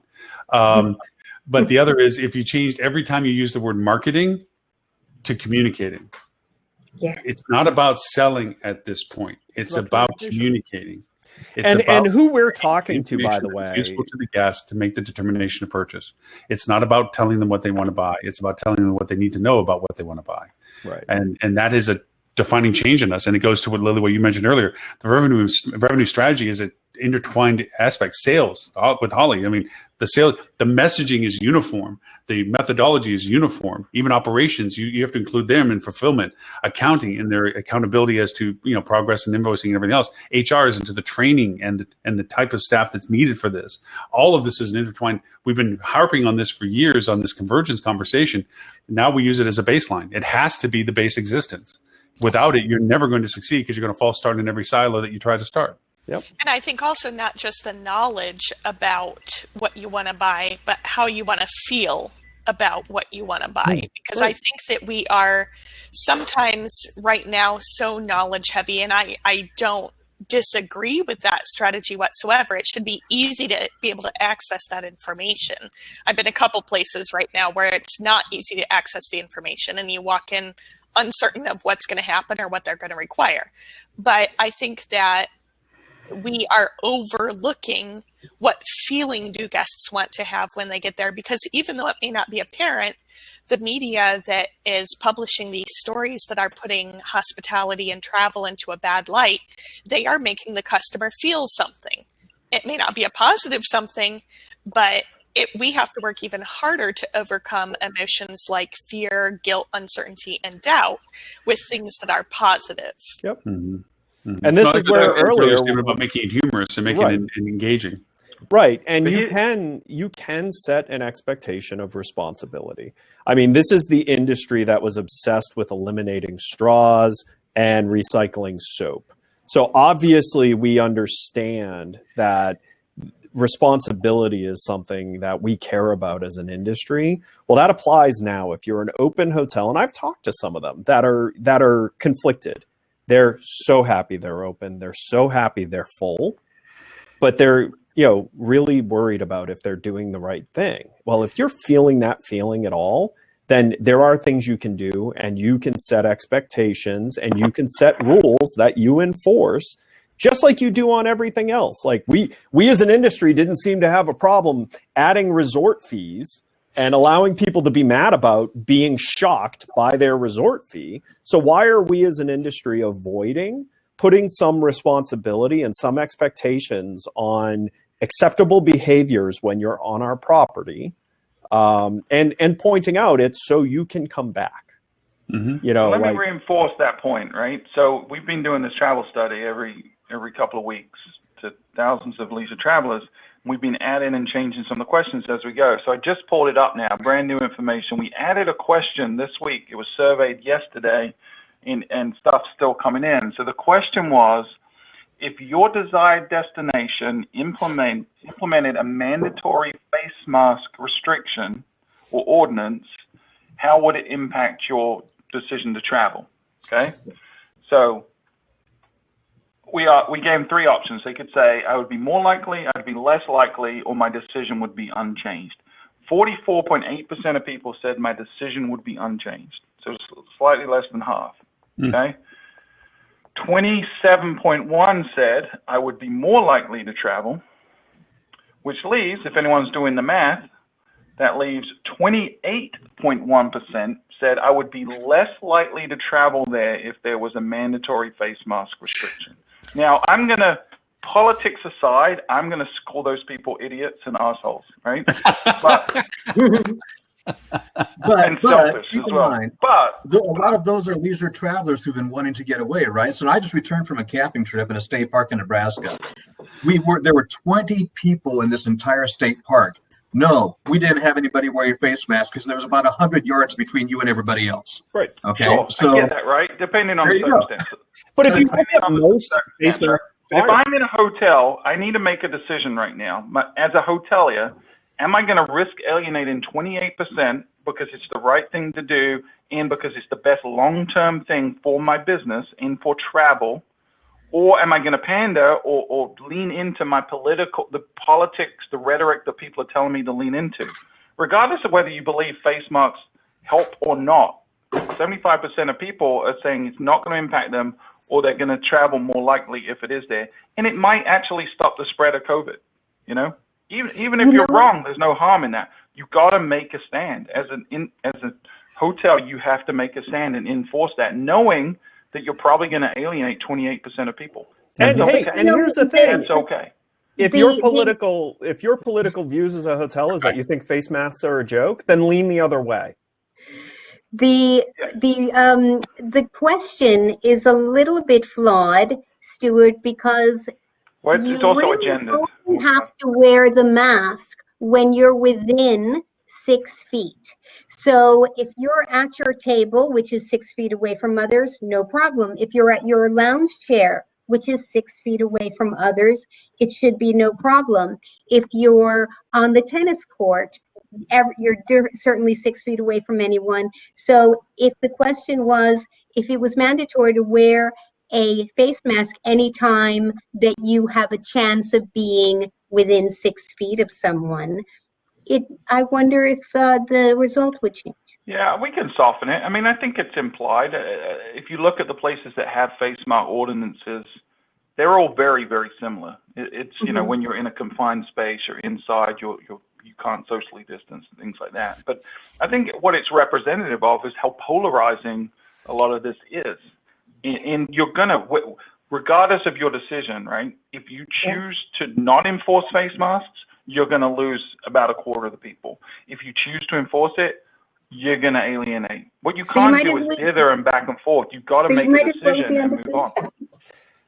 What's that? So you might as well be on the good side. Yeah. You should make your decision on long-term viability of your business. Correct. And I will say, again, you know, because I've even thought about this. Let's say you're someone who just thinks you're a hotel owner and you think face masks are jokes. Then make that your thing. But don't attract people. Like, be honest about it. Like, we are not going to wear face masks. You're not going to wear face masks. No one's going to ask you to wear face masks because that's what we're about. If you don't like that, don't come here. If you want to do that, you'll find a market for it. Take a stand. Pick a side on that. The problem really is not wanting to pick a side. And quite honestly, it shouldn't even be pick a side at this point. if you want to be able to continue operating as a hotel without interruption by your local government, you need to do something to rein in your guests. Because that's where it gets really tough, though, because you're in this weird situation where, hospitality is based on these tenets of warmth and all of that.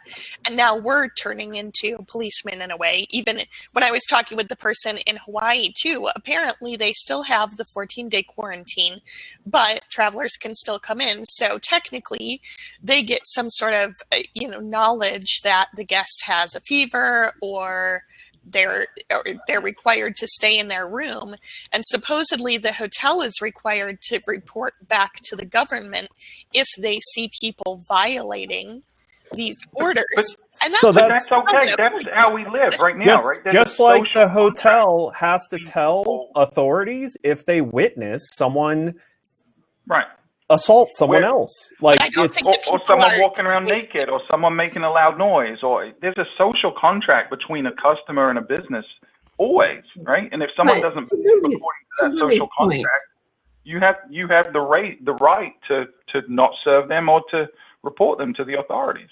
But Lily, the person your team. You can train your team and inspire your team and give them the skills that they need to speak to guests in a loving and disciplined way to show you're doing this because you care so much about them. Not just them, but all the other guests and their employees. So everybody has to work nice together, and you know what? And if the person is just the kind of person that just wants to get everybody else sick, then they don't belong in your group. Because if you don't feel you have a responsibility to keep your guests safe, you at least have some responsibility to protect your employees. And by the way, you deal with this for 14 days. You deal with this all the time in other things. Like when guests complain about other guests being overly noisy and disruptive, you go and deal with that. It's not the law. You're dealing with it because you're caring about the greater good of the overarching amount of guests that are there, and someone is breaking the social contract. So, I don't think it's that different from many other things that hotels have worked into their policies that you're just not allowed to do when you come to my hotel. You're not allowed to do this. And if you do this, there are going to be repercussions.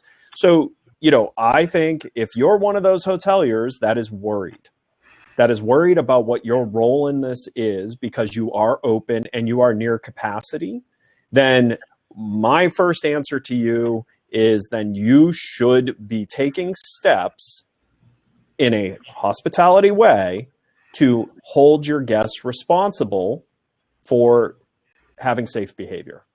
And I don't disagree with that, but it's so right. It's so polarized right now in a way that, I think everybody, to your point of the social contract, understands that if they make too much noise, they're probably going to hear from the hotel. And that usually requires a manager or a security agent or both to go to that room and have that conversation. In this scenario, it's so widespread. You could be talking about half of your guests that you need to enforce with. So to what Holly was saying, I don't know if everybody heard, but she was saying, it's front desk agents and people like that who are having to enforce this. And the reality is, even though it's minuscule right now, a Walmart employee got shot for requiring somebody to put on a mask. So there's what I don't see happening, because I sort of agree with both sides of the issue, but what I don't see happening is a big push saying, hey, we've developed a special safety training around, to Adele's point, how to talk to your guests in a respectful way, but also sort of lay down the law in a way that is safe. And here's what you do if you don't feel comfortable. And here, we have things for bomb threats and fires and things like that, but we've never really created a proper safety training to address something like this. But to Stuart's point, you can solve a lot of the fear of the Walmart issue by communicating during the time of transaction and prior to transaction that you have a zero tolerance. Here's how it's going to go. If you're not falling in line with this policy, you will be asked to leave without refund. Because if you put it like that in the front end, the people who just are going to be a-holes are just not going to book with you, which will solve that problem. But guess what? That will also attract different people. So one thing we've definitely seen in the markets that have been open is every time scenarios change, a wave of people move out and a different wave of people come in. So if you're looking to play a role responsibly in trying to ensure that you're going to get to stay open, and you at all care about, not having the economy shut down, you should be thinking through how to discourage guests from being irresponsible. That can be done. That will cost you a certain audience. That likely will attract an audience who's currently not traveling because they know that other audience exists. Right. It is remarkably similar to the smoking, non-smoking debate, right? Where you'd have, and even most hotels are non-smoking these days, but there are still some hotels that do have smoking rooms because that is the audience they cater to. Right. And that audience likes that, wants that. But by catering to that audience as a non-smoker now, I'm not going to go to that hotel. And that's my choice. That's okay. Right. But at the same time, as we were trying to enforce those policies, you would see the little stand-up thing, the teepee and the table in the room that says, if you smoke in here and we have to deep clean it, we're going to charge you a fine of, I don't know what $250, whatever it is. Well, really conceptually, why couldn't you do the same thing with COVID? Because if you think about it, you got to take mask off in your room, obviously, but if you've infected a public area because you didn't wear a mask, now I've got to go deep clean that, steam clean it, whatever I have to do to it. Maybe the guest is responsible. Well, it goes to a core of revenue thing is that you're looking for any business or the business that you have been built for. It goes to the revenue strategy. If you lower your rate too low, you get a certain crowd that you may not want for those who don't pay that lower rate, and they want to, because they're paying a higher rate, have the experience that the higher rate would dictate. The same goes to, as you said, Ed, the qualification of this is what we do. Right now, we're exacerbated by the fact that the only people willing to travel are the people that are disregarding, for the most sake, these concerns. They're risk takers. They're risk takers, right? And because we're so hungry to have any business, we're really rethinking our strategies of like, okay, maybe we'll just have to get anybody that comes in here. We're going to let it slide. But it's always that mystical number that most ownerships don't know, and that is unrecognized revenue or unrealized revenue. That if by doing this, you're not going to get this revenue number because you're not targeting them. It's that the bird in hand versus the three in the bush kind of mentality. It's like, I can get this revenue now, I'm doing this for the people that are traveling now. I know that there are people that wouldn't want this to be the case, and they're in the bush over there, but I can't worry about them right now because they're not traveling. And so we have to think that we have to create our standards. Adele, as you say with your TripAdvisor, there's standards. The team is a standard. There's a culture. There's a thing that we do, and we do it every day. We don't do it some days. We don't do it once in a while. We do it all the time. Right. And the same mentality of this project. You're going to create a safety standard, maybe to Dean's point, where it's like there's a penalty if you don't follow it because we have to enforce it so strictly. But we are making sure that we're prepared for the people that aren't traveling right now, but through what we do and how we communicate what we're doing, are willing to travel with us. Yep. And that gives you the answer to how do you try and stay open. Going the other way, if you're one of those 13%ers or whatever, and you happen to own a hotel, go the complete other way with it. Like straight up tell your guests. 28%ers. The ones that said they wouldn't travel, was it 28? Yeah, 28%. Okay. So if you're one of the 28%ers and you own a hotel, go the other way with it. Straight up tell your guests, we will not enforce mask policies. We will not enforce the consequence of that, right? Right. Short term, that might benefit you, but long term, that's going to damage the industry. It's going to damage your local market. It's going to force governments to step in, and it's going to hurt your business in the long term. And what about your employees? Our business. Are they cool with it? Are they? But that's what you have to live with. Employees then liable? But that's what you have to live with. Employer liable, right? So it does sound like this should be an easy answer on what you should do. But at the same time, go the other way if you want to go the other That's way. too political. Don't go the other way. It's suicide. You need to be more strict. You need to enforce. People aren't going to Believe it or not. Hey, I am trying to do what the news stations don't do, and I'm trying to lay out both Look around. scenarios. Okay. Here's the problem. The hospitality industry needs to control the narrative. And unless I we agree.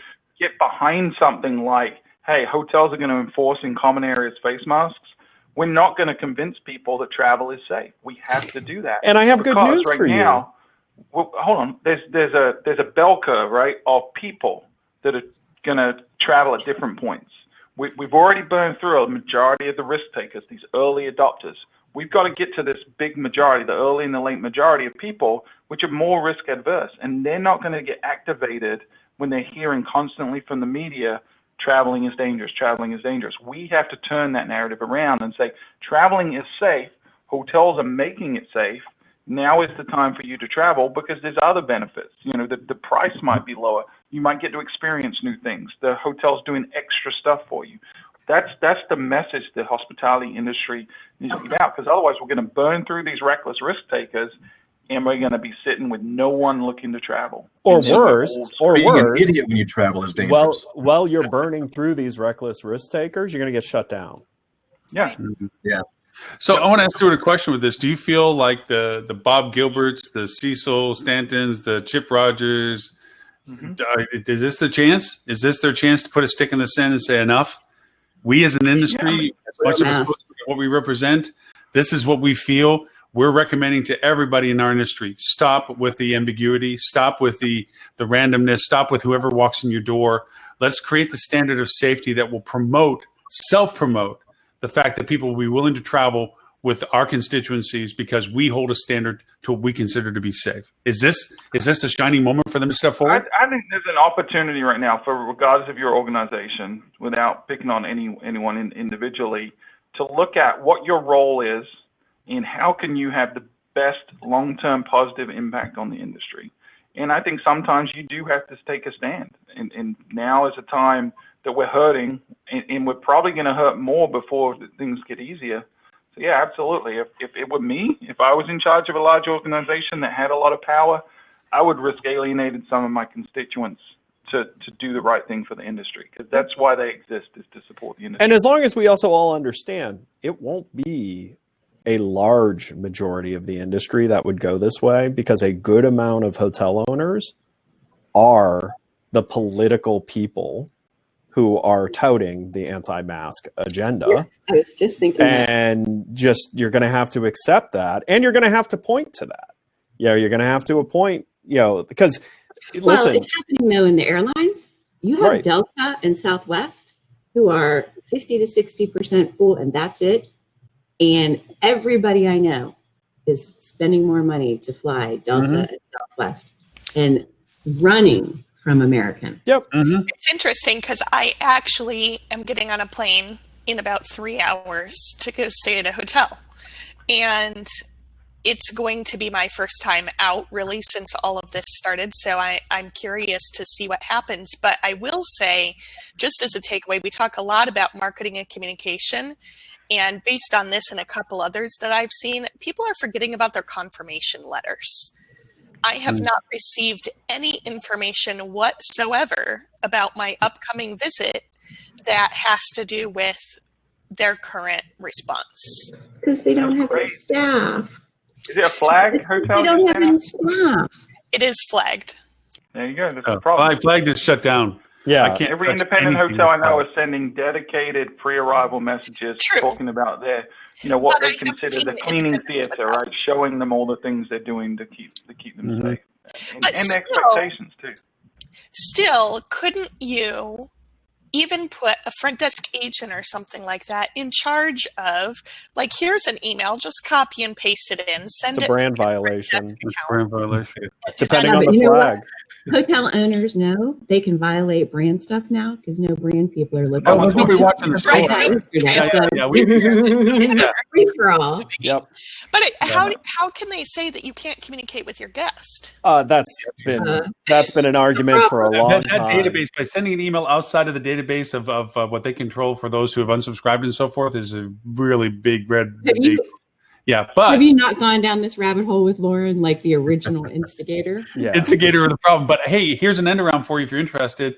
If you start doing any sort of messenger botting and so forth and redirect people in their communication with the hotel, that they can get the latest up-to-date information on your Facebook page associated with their arrival, and also through the bot, which is what we're using, way world difference, because now we have level 1, level 2, and level 3 support of what's current, what's open, what's not open. This is what you need to know. This is what to expect. This is the protocols, all that stuff.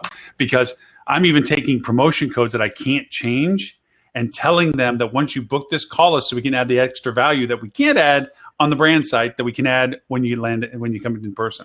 That's how bad brand lack of support is right now. Yep. So, anyhow,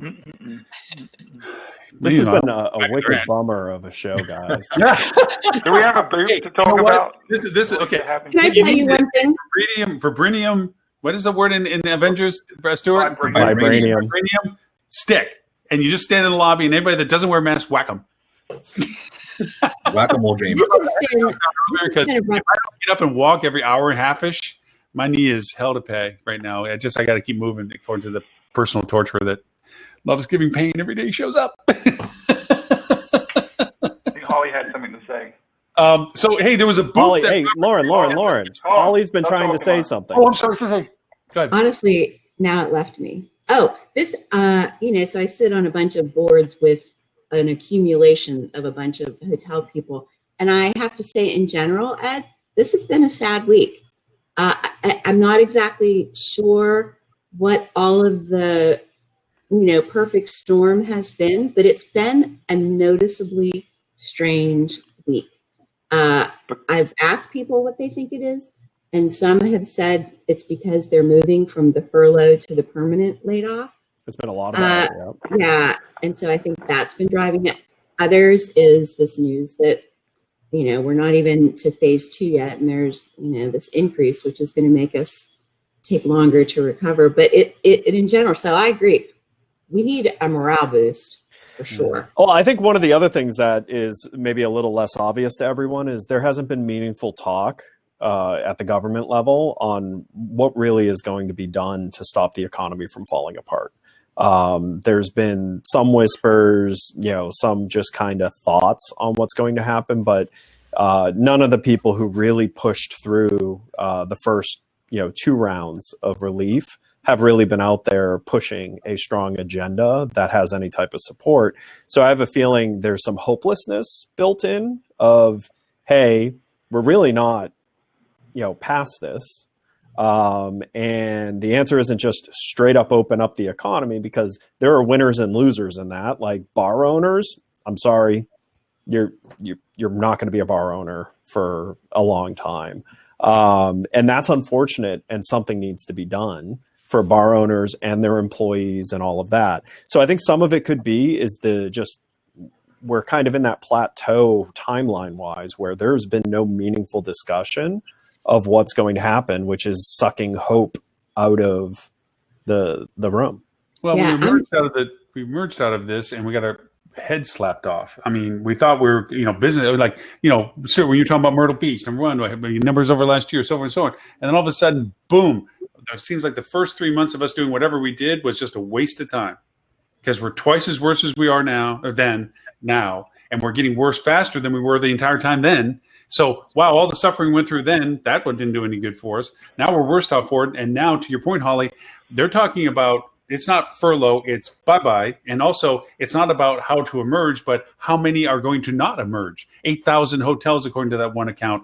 71% of travel agents are never going to return. Now we're talking about the permanency of the impact, that we tried to come out of this. And, like I said about my little, castaway thing, we tried to go over the reef and it didn't work. And now we're worse. Kind of thing is where we're at right now. It's we got slapped back down again, and there's no, we can fix it by doing this, we can fix it by doing that. There's no fix right now. It's a survivability. Can you? But I think for folks listening that you just kind of destroyed any hopes they had. I would remind them to focus on controlling the things you can control. Because there's a lot of this, we can't control the narrative in the media, and that's a big part of it. We can't control the timing of people have been furloughed for X number of weeks and they have to be either brought back or let go. Right? We can't control that stuff, but we can control the messaging that we're pushing out to customers. We can go find customers. We can be proactive about how we train our staff and how we treat our guests and be hospitable. So I think put your energy, instead of wallowing in the misery, go put your energy into something positive. Go help your community, help the people that are hurting, help your guests, and go find new business. There's enough business out there for people to eat. You just got to work a little harder and a little differently than you did in the past. Unless Hey, you're a I'm the most branded optimistic hotel. about it. I believe there's opportunities and on everything. There is places to get business, and we're going back to older models, as I mentioned before. Like in some markets I have clients in, that we're just like, okay, that didn't. We're going to go back to what we were doing before because it's not emerging; it's sustaining, and we have to go back to the quarantines and everything else. So, And I think it's important too to know, to Stuart's point about what's in your control, what that break-even point is for your hotel. So, in response to this being a depressing show, if there are any independent kind of hoteliers who don't have the resources from a management company or brand listening to this show that need help with that, please reach out to me and we will help you with that for free. There's no cost to that. So if you guys need help with a break-even analysis, please reach out to us. I'll drop my email in the chat. thank you. Hey, Lily, bringing it up. I think all of us have been doing that for a while. Yeah, it's been a lot of collaboration. And again, on a bright note, Stuart, you brought this up weeks ago when we were in the middle of it. The collaboration and cooperation. I mean, face it, you had Tammie from Milestone, Stuart from Fuel Travel, me. We're all in a similar space in some capacities, and we are collaboratively working together to help anything that we can help each other on, and any clients that we have in relationship to each other, or people that just need help, as Liv pointed out, that don't have an ability to financially support that relationship. We're all there. Adele, you're looking at how to create training, so people can create that culture coming out of this that's going to be substantive for people to maintain that relationship. And, Holly, you're doing the training. Dean, he's taking over the world with MetaSearch. Just a little silly stuff. And then I don't know what Flip2 does, but they do something. But Only, giving hotels something meaningful to talk to their audiences about that doesn't something. Something hopeful. Something that shows lacking. Yeah. Just dreaming. Doesn't matter if you're open or closed. To twist Robert's boop into this, but just only from a cumulative point of view, this is a wonderful time to truly in-depth explore your travel interests. You have the time and the capability. You're not traveling for whatever decisions you've made, but this certainly gives you a chance to explore so you don't miss the biggest ball of twine. You don't miss the opportunity to see something. You get to go over and do all the cool stuff and learn all the nifty stuff. We thrive on shows like Diners, Drive-Ins, and Dives about that little gem of a restaurant that nobody knew around the corner because it looked generic in the strip mall or something, but it makes the most amazing whatever. These are things to discover so that when you do go and do stuff, you get to go over and find all the cool stuff you like to do. Have you guys? Why not take the opportunity while you have it to really dive into what is it you're interested in doing when you want to make that choice to travel? Have you guys read the books by state that Robert's Boop article had? Yes. So I actually only went in because I wanted to see what kind of ridiculous book Florida was going to have. But South Carolina is my favorite. What was it? Bastard Out of Carolina. It's a depiction of abuse and deprivation Spirit of the boop in the rural South. I was expecting something like that for Florida. Spirit of the boop. I reject your stereotypes. All right, guys, I have to head out. All right, Lily, safe travels. We'd love to hear your stories when you get back next week. Take as to how that videos. all worked out for you. I'll be Wear a face mask, Lily. Yes. Yep. I have a whole pack. We just got a case of them, so I'm stashing them everywhere because I will forget. I don't usually leave the house, so it's just not a habit yet. So I just stash them everywhere so that I can always find one when I need it. So, Lily, for those who want to know more about what you just referred to and how to reach out to you, how is it they can do that? Sure. So you can find us online at tcrmservices.com, and you can email me at Lily, Lily, at tcrmservices.com. That's for all things day-to-day revenue management and also our sister brand, Think Up Enterprises, where we do consulting and technology projects, and also our hospitality revenue management podcast for the episodes that I just referred to earlier. I'm sure it's going to be soon to be award-winning, like the infamous Fuel Travel podcast. I'm just saying that probably. Fingers crossed. I'm definitely going to race to see if I can do it at an earlier episode than Stuart did. Okay. Well, now. Throw down the gauntlet. So, Mr. Stuart Butler, since your name has come up in vain, where if they want to find you and Fuel Travel? So the mothership is fueltravel.com. You can get there. You can get all our recent travel studies. We're going to be publishing the latest results on Wednesday of next week, including the mask data and some other interesting new questions. Fueltravel.com is the podcast. And, you can hit me up on LinkedIn, Stuart Butler. It's spelled S-T-U-A-R-T, not the wrong way. And Stuart, I think you should suggest a different South Carolina book. I think be part of the solution. Adele? You know, there's a lot of good books in South Carolina. I'll get my wife to put together a good list. She likes a lot Prince, of based in Prince of Pawleys Island and Tides. Charleston. No, don't recommend that. It's a wonderful book, but it's not what you want to be known for. The same thing.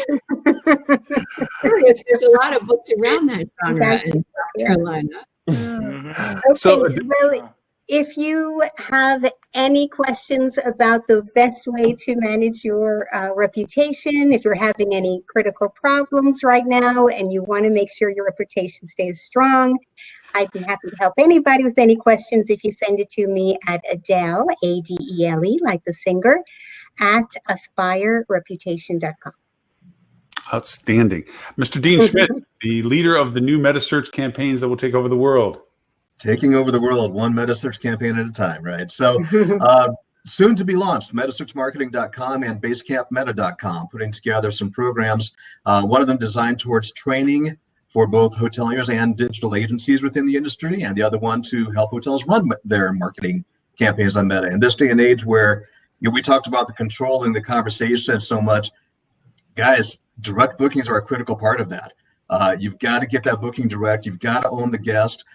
Yes, it's real easy to fall into that trap again where we sell our souls to the OTAs and say, please put heads and beds for me. But you really want to be able to embrace that and take that in, because there will be issues down the road. We know this, and you want to be able to control that conversation. And for people that don't know, Dean has been a forefront leader in this in many capacities, in many platforms, in many brand organizations. So good advice. Holly, I don't often get to ask you this, but if people want to know more about you, where is it they can find you? So Holly at ScoutSimply.com is the easiest place. Dean, we need to talk because we're forever looking for people who want to delve more deeply into digital marketing, certainly in the meta search area. So I do have to say this is a little bit hilarious. One of the things I have ventured into a little bit is politics, taking my training to the political world. No, not like personal. Yeah, I mean, obviously I've delved into that, but expanding my training into the political world. Who'd have thunk? Wow. Who would have thunk? Although you have kept me very much abreast as to the pros, cons, goods, bads, dark whites of everything. So I do appreciate actually following the stuff that you put up, because I don't feel it's biased. I think it's actually very much to the truth of the matter. So thank you very much. When are you going to start running for some political position? Yeah, so I can't. Way too many skeletons in my closet. But what I can do is support and train others. And that's what I'm doing. It's sort of a blast. Excellent. And Mr. Ed, not that Flip 2 has much to do these days. Skeletons in their closet. I dissolve all mine with chemicals.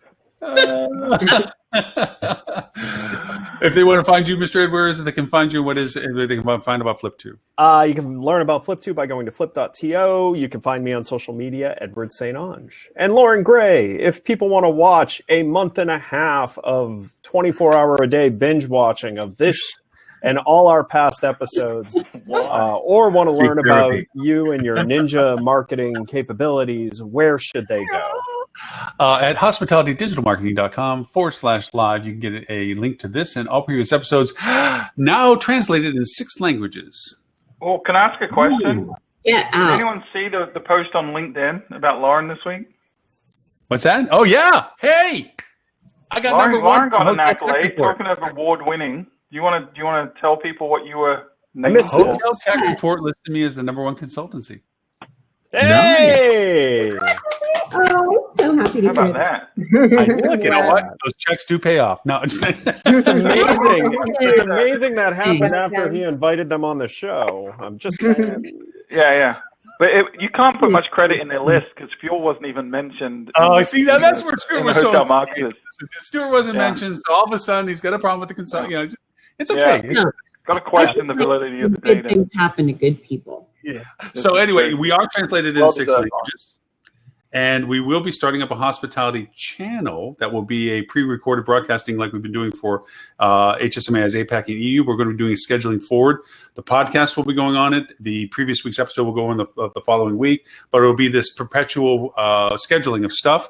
So you'll see a lot of stuff. So Holly, anything you want to throw into that hopper? And Dean, as you start building your stuff, if you want to throw that in. Adele, same thing. You know, we'll just put it as a perpetual broadcasting of stuff. So that people don't miss out on the fact that we have that home-based channel for all that kind of stuff. But yeah, the podcast is doing well through Holly's sales. She just released a new one. The marketing one just went out, and so too the revenue management one went out. I got a new podcast coming up today. We're getting growing audiences on that. I don't know if anybody knows the podcast statistics, but year over year, it's up 14% year over year on podcast listenership. So people are using it as a resource more so. Because they ran out of Netflix. Even stronger. So. Yeah, so it's all doing good. So anyways, thank you everyone for joining us this week. Potentially, I don't know what our food and beverage guy is. If not, we'll find another one because I do want to get food and beverage into the dialogue a little bit more. But by all means, if anyone wants to be a co-host, guest host, have a suggestion for co-host, then we'll have more data next week if you want Melissa back to talk about. Oh yeah, please do. Yeah, have her come back next week. Next week will be Melissa with the latest numbers. Okay, cool. We're good. We'll do that, and then we'll. No, it's always. We like Melissa better than. I mean, no. I was asking Stuart if he's spoken to Melissa and if she's willing to come back. Yeah, we have to pay her money. Last time we had to pay her money, so I ain't going back no way until we give her that check. Anyways, thank you everyone for joining us today.